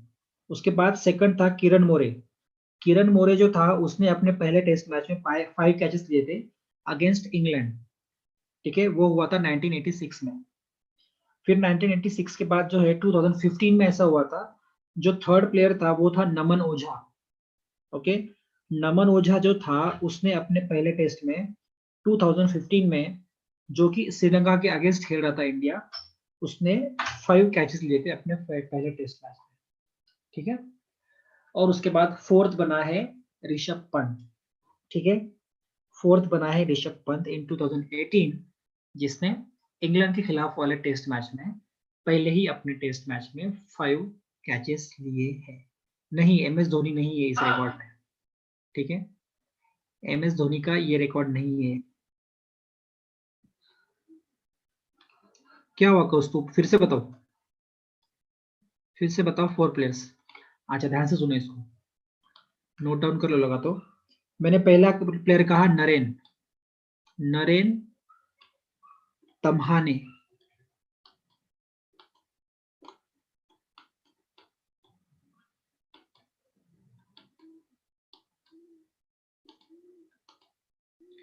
नरेन तम्हाने, ठीक है, ये पहला था इन 1955 वर्सेस पाकिस्तान।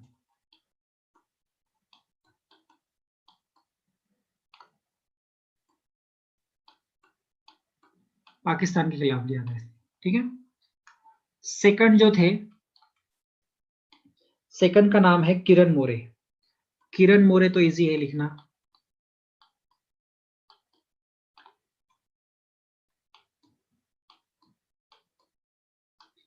किरण मोरे। ठीक है, 1986 में, 1986 में, ओके, इसने अपने पहले टेस्ट में 5 कैचेस लिए थे, और ये था अगेंस्ट इंग्लैंड। ये भी किसके अगेंस्ट था? England, versus England. ओके, तीसरा है नमन ओझा। नमन ओझा,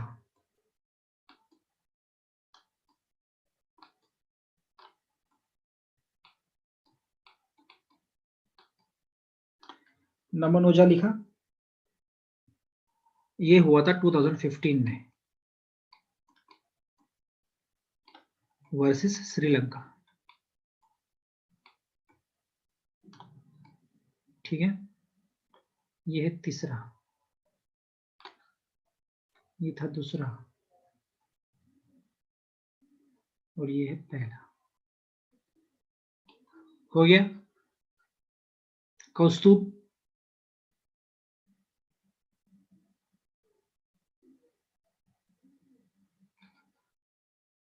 यस, चलो, और फोर्थ बना है ऋषभ पंत। ठीक है, 2018 वर्सेस इंग्लैंड। कौन से, किसके खिलाफ के मैच में? इंग्लैंड के खिलाफ के मैच में।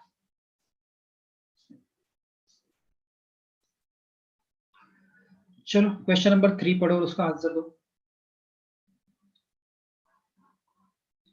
क्वेश्चन नंबर 3 पढ़ो और उसका आंसर दो।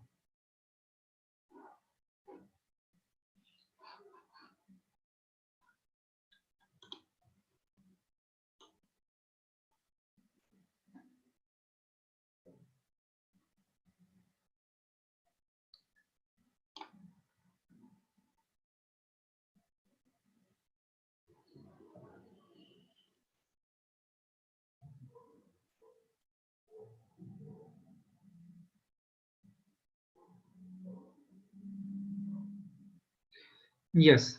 So India's first biofuel power jet flight by SpiceJet Airlines has been run between which cities? है ना? तो आप सबका आंसर है ए. तो चलो आपने ए बोला है तो मैं भी मान लेता हूँ ए ही आंसर है. So it is between Dehradun and Delhi. Okay. इसका नाम क्या था? Bombardier Q400. कौन लिख रहा है चैट बॉक्स में क्या नाम था इसका? Bombardier Q400. बम्बार्डियर Q400 लिखो चैट बॉक्स में. कौन लिख रहा है?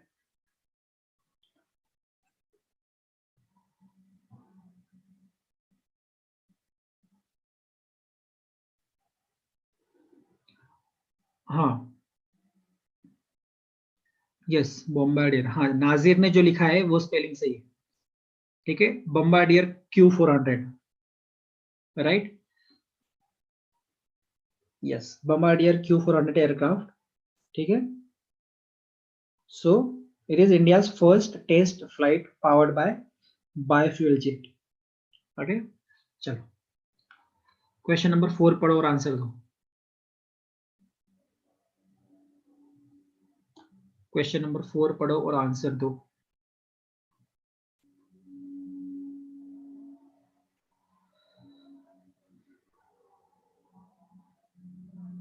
ओके और किसी को कोई आंसर देना है?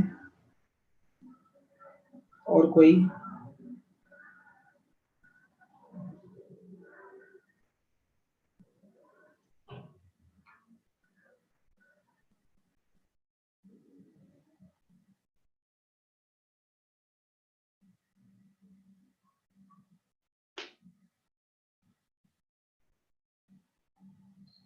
यस सो आंसर है वेरी इजी. कप्तान सिंह सोलंकी. ठीक है. Kaptan Singh Solanki was appointed as governor of Tripura in August 21st. Tripura कौन से कंट्री से बॉर्डर करता है? Tripura borders which country? Tripura कौन से कंट्री के साथ अपना इंटरनेशनल बॉर्डर शेयर करता है?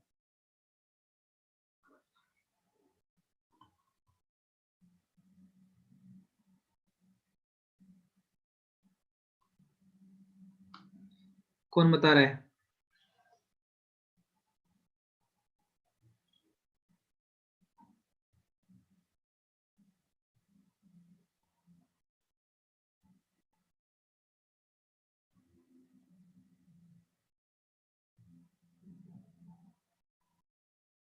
त्रिपुरा बांग्लादेश के साथ बॉर्डर शेयर करता है. इसी साल सवाल था एनडीए का. एनडीए में इसी साल सवाल था जिसका जवाब त्रिपुरा था. सवाल क्या था आपको याद है? मैंने क्वेश्चन आपको जब क्वेश्चन पेपर पढ़ा रहा था ये इस साल का क्वेश्चन पेपर एनालिसिस किया था हमने तब भी बताया था. And I also taught you the same into the lecture offline lecture if you remember right. The question was which among the following state do not share border with 2 और more states. ठीक है ऐसा कुछ सवाल था वो. तो आपको जवाब में सिर्फ ये देखना था कि वो ऐसा कौन सा स्टेट है जो सिर्फ और सिर्फ एक ही स्टेट के साथ बॉर्डर शेयर करता है. एक ही कंट्री के साथ बॉर्डर शेयर करता है सॉरी. ठीक है. तो वो था त्रिपुरा. बाकी जो था ऑप्शन में अरुणाचल प्रदेश था. जैसे अरुणाचल प्रदेश आपको देखोगे तो वो और भी जैसे अरुणाचल जो है चाइना और म्यांमार दोनों के साथ बॉर्डर शेयर करता है तो वो 2 कंट्री हो जाते हैं. मिजोरम अगर आप देखोगे तो वो भी बांग्लादेश और म्यांमार के साथ बॉर्डर शेयर करता है. वो 2 हो जाते हैं. सो ऐसा हमने देखा था. ठीक है. जिसमें सिर्फ त्रिपुरा ऐसा था जो सिर्फ और सिर्फ एक ही कंट्री के साथ बॉर्डर शेयर करता है जो कि बांग्लादेश. ओके चलो let's move on to the next point. Question number 5 पढ़ो और जवाब दो. क्वेश्चन नंबर 5 पढ़ो और जवाब दो. वैसे ये हिस्ट्री का सवाल है.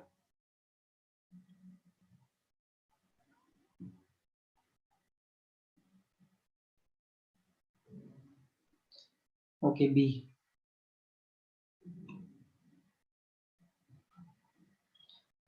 चलो इसका जवाब तो मैं अभी आपको दे देता हूँ. ये बिंबिसारा है मगर इसका एक्सप्लेनेशन जो है हम हमारे हिस्ट्री के लेक्चर में देखेंगे. ठीक है. चलो क्वेश्चन नंबर 6 का जवाब क्या है? What is the answer of question number 6? Who was the religious guru of Shivaji? How many of you know this?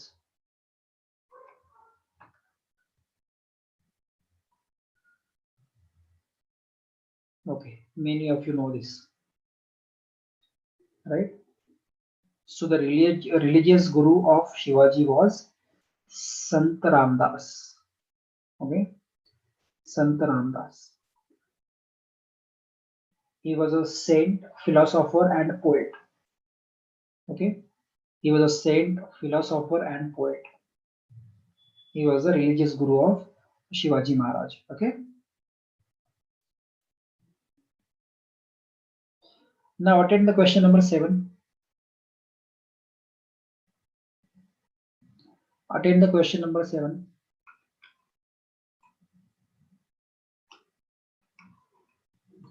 6 का आंसर डी है, रामदास. ओके, 7 का बोलो क्या है? Which event took place immediately before the massacre at Jallianwala Bagh? Sorry.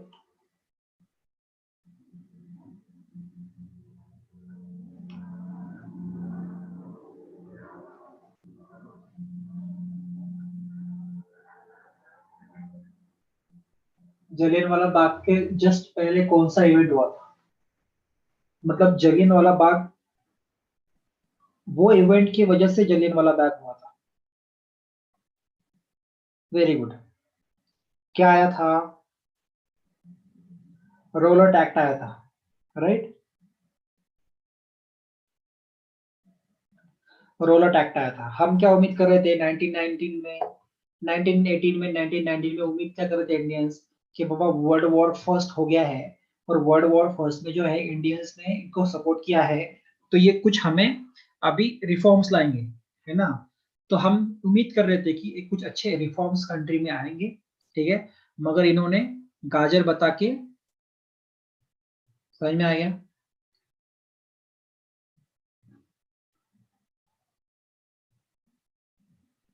पत्थर दे दी, है ना? Showing the carrots and giving you stones instead of carat.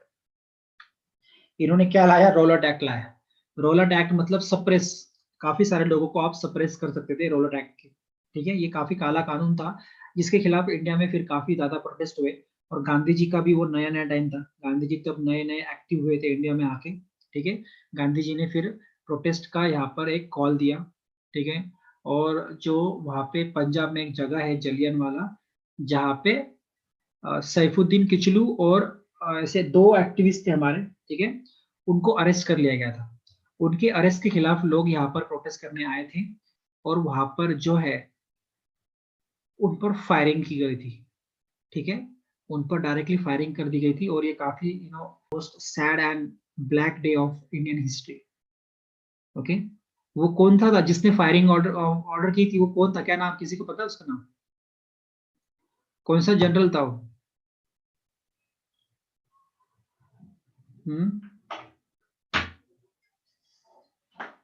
Anyone? General Dyer. Very good Kaustubh, ठीक है? General Dyer, right? चलो ये भी हम हमारे हिस्ट्री में देखने ही वाले हैं. ओके, अभी हम सब देखेंगे. Partition of Bengal. देखो यहाँ पे क्या पूछा है इन्होंने, जलियांवाला बाग. देखो कभी कभी क्वेश्चन का आंसर अगर आपको नहीं पता है ना, तो आप ईयर के हिसाब से जा सकते हो. जलियांवाला बाग हुआ कब था ये तो आपको पता होगा ना, 1919 में हुआ था, ठीक है? जलियांवाला बाग कब हुआ था? 1919 में. ओके, अब इन्होंने पूछा क्या है, विच इवेंट टूक प्लेस इमीडिएटली बिफोर. तो यहाँ पे क्या पूछा है कि इमीडिएटली बिफोर. इमीडिएटली इसके पहले हुआ, इसका मतलब क्या? ये इवेंट जो पूछा गया है वो 1919 में ही हुआ होगा, ठीक है? या एट मैक्स 1918 में हुआ होगा, ठीक है? इसके अलावा नहीं होगा कहीं वो, राइट? आप अगर ऑप्शन फर्स्ट देखोगे, ये क्या है? Partition of Bengal. ये कब हुआ था? ये 1904-05 की बात है. ओके, 1904 1905 की बात है. तो ये तो जवाब हो नहीं सकता, राइट? क्योंकि ये इमीडिएटली बिफोर जलियांवाला बाग पूछ रहे हैं. It has to be between 2018 और 19. सो पहला ऑप्शन का चांस ही नहीं. एल्बर्ट बिल 1883 में आया था, इसका भी कोई चांस नहीं, ठीक है। मॉर्ले मॉन्टो रिफॉर्म जो है ये 2009 में आए थे, sorry not 2009, 1909, okay. Morley मॉन्टो reform जो है ये 1909 में आए थे, तो इसका भी कोई चांस नहीं। सिर्फ कौन सा है, रोलट एक्ट जो है ये 1990 में पास हुआ था। तो आप ईयर वाइज अगर देखोगे तो आपके पास काफी आसान आंसर था, समझ में आ गया। बट उसके लिए आपको सारे जो जो इवेंट हुए उसके ईयर पता होना जरूरी है, जो हम हमारे हिस्ट्री के लेक्चर में काफी आसानी से और ध्यान से इसको पढ़ेंगे, ओके, ताकि आपको सारे इवेंट्स के डेट एंड टाइम्स प्रॉपरली याद रहे, okay.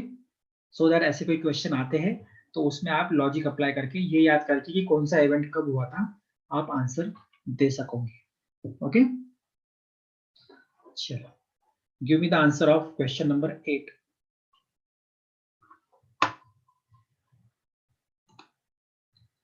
Give me the answer of question number 8। कौन है ये, प्रनिल? प्रनिल, आपने जो जवाब दिया है 1952, वो ऑप्शन में है भी क्या? मतलब सीधा डायरेक्टली गूगल पे डालने का और डायरेक्ट गूगल का आंसर दे देने का, अपने पास क्या ऑप्शन है देखने का ही नहीं।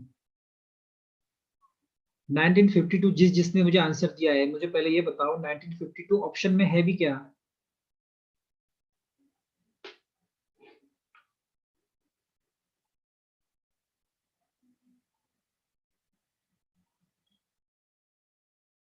नहीं है तो पहले ऑप्शन तो देख लेने के at least. When was the first election in India held? 1951, 1984, 1971, 1964? क्या है जवाब? ये बी कौन बोल रहा है? 1984 में पहला इलेक्शन होता है इंडिया का। इंडिया को आजादी कब मिली थी? हाँ, आजादी कब मिली थी हमें? when did India became independent? 1947, okay, very good. तो क्या 1947 से 1984 तक हम इलेक्शन ही नहीं किए?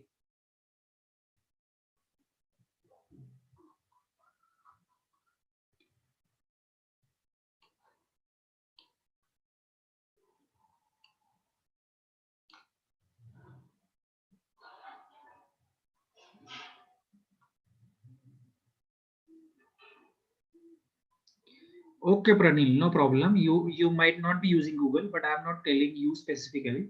I'm telling you all those who are not first reading the options. Okay.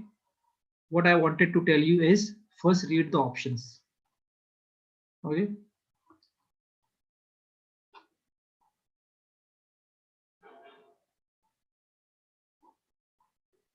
चलो, तो पहला इलेक्शन जो है ना हमारा 1951 में हुआ था, right. Election commission of India ने किया था 1951 में पहला इलेक्शन। 1984 तक क्यों रुकेंगे हम? चलो, नो प्रॉब्लम्स। क्वेश्चन नंबर 9 का आंसर दे दो, उसके बाद 10 का दे दो और घर जाओ। वैसे आप घर पे ही हो, बट और लेक्चर दूसरे लेक्चर में एंटर कर लेना। इसके बाद मुझे आंसर दे दो इनके दोनों के। Example of volcanic mountains includes, इनमें से कौन सा माउंटेन वोल्केनिक है? रॉकीज जो नॉर्थ अमेरिका में है, उरल्स जो रशिया में है, अल्प्स अल्प्स माउंटेन जो यूरोप में है। देखो यहाँ पे अल्प्स नहीं लिखा है इन्होंने, अल्पो लिखा है, तो ये यहाँ पे ओ की जगह एस होना चाहिए, ठीक है। अल्प्स माउंटेन यूरोप में है और माउंट किलिमंजारो जो कि अफ्रीका में है। सो आपका आंसर क्या है? Very good Pranil, very good Shrivardhan, very good Arya, ठीक है। So your answer is D and that's the correct answer, okay. Now give me the answer of 10 and then your छुट्टी। Give me the answer of 10, question number 10, and then we will stop.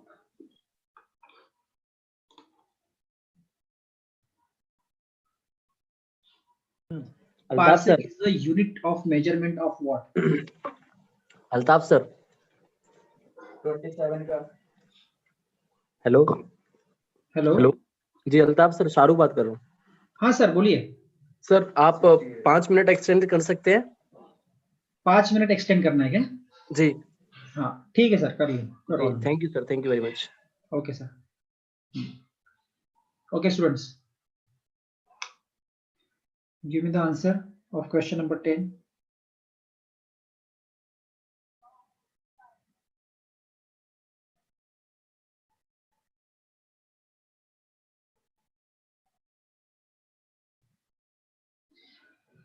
Okay, so we have been asked to continue for 5 more minutes. Okay.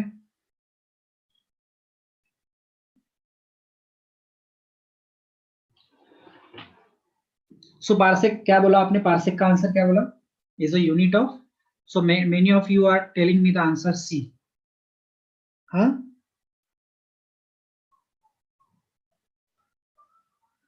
Yes. So basically parsec is a unit of length used to measure the large distances to astronomical object outside the solar system. ठीक है, हमारे solar system के बाहर जितने भी जो astronomical elements है large distance वाले, उनको उनका डिस्टेंस काउंट करने के लिए पार्सेक यूज किया जाता है। ओके सर, डॉल्फिन का रिपीट करो ना, ब्रेक दे दो फॉर मिनट्स। ब्रेक दो क्या तुम्हें? ब्रेक तो नहीं है मेरे पास। चलो डॉल्फिन देखते हैं हम तब तक। कहा था डॉल्फिन, या फिर कुछ और देखते हैं? Street of the people challenge, या आपको डॉल्फिन रिपीट करना है? प्रोजेक्ट डॉल्फिन रिपीट करो या ये लू? अगर 2 से 3 से स्टूडेंट ज्यादा बोलेंगे तो ही मैं प्रोजेक्ट डॉल्फिन रिपीट करूंगा फिर से। अरे ब्रेक ब्रेक ब्रेक ब्रेक चाहिए आपको? बट शाहरुख सर तो बोल दिए गए कि हाँ अभी सर हमें दे लेना दो है। दे दो, कोई दिक्कत नहीं है, मैं लेक्चर शुरू कर दूंगा, 5 मिनट का ब्रेक दे देना, आप अपना वक्त पे खत्म कर देना, कोई दिक्कत नहीं सर। अच्छा ये स्टूडेंट्स, मैं ले रहा हूँ और 2-3 मिनट ले लेता हूँ मैं। हाँ ले लीजिए, ऐसा ना बच्चे ब्रेक मांग रहे तो थोड़ा सा फ्रेश वगैरह हो जाएंगे ना, पिछले 2 घंटे से बैठे हैं। हाँ हो भी सकता है क्योंकि अभी 2 घंटे से बैठे हैं। वही ना। ठीक है ब्रेक ले लो चलो। हाँ आप अपना 2 बजे पूरा कर दीजिए, मैं मेरे टाइम में से ब्रेक दे देता हूँ, ठीक है? ओके चलेगा चलेगा चलेगा सर। ठीक है sir. Okay students, so let's discuss project dolphin. 2 minute में हम वही करेंगे फिलहाल, ये है ठीक है। चलो जिसने प्रोजेक्ट डॉल्फिन पूछा हुआ है मुझे ध्यान से सुनो कि why it was in news, because prime minister recently announced project dolphin in their independence day speech. Okay, so the project dolphin will be on the lines of project tiger to increase the population. Just before few minutes we discussed about project tiger, ठीक है? Both the things are launched in order to save and increase the population of dolphin and tiger, right? So before project dolphin, national mission for clean Ganga was looking after the preservation of dolphin in India. Okay, when we talk about dolphin in India, when we talk about dolphin in India, the Gangetic dolphin is one of the 5 species of river dolphin found around the world.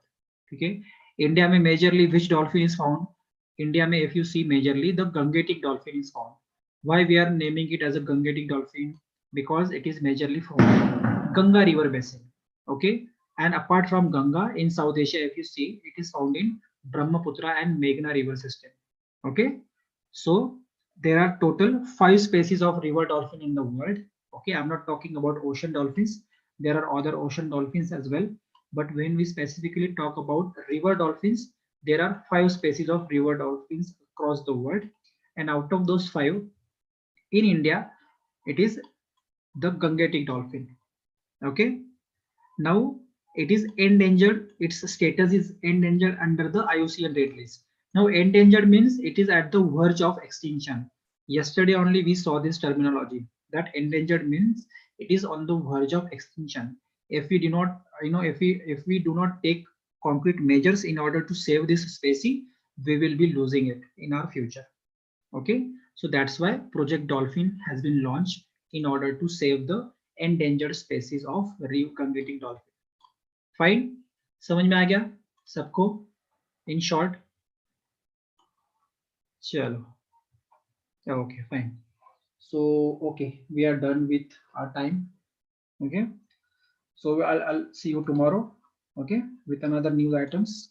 Till then, revise the notes and concentrate in your next lecture. Chalo, bye bye. Take care.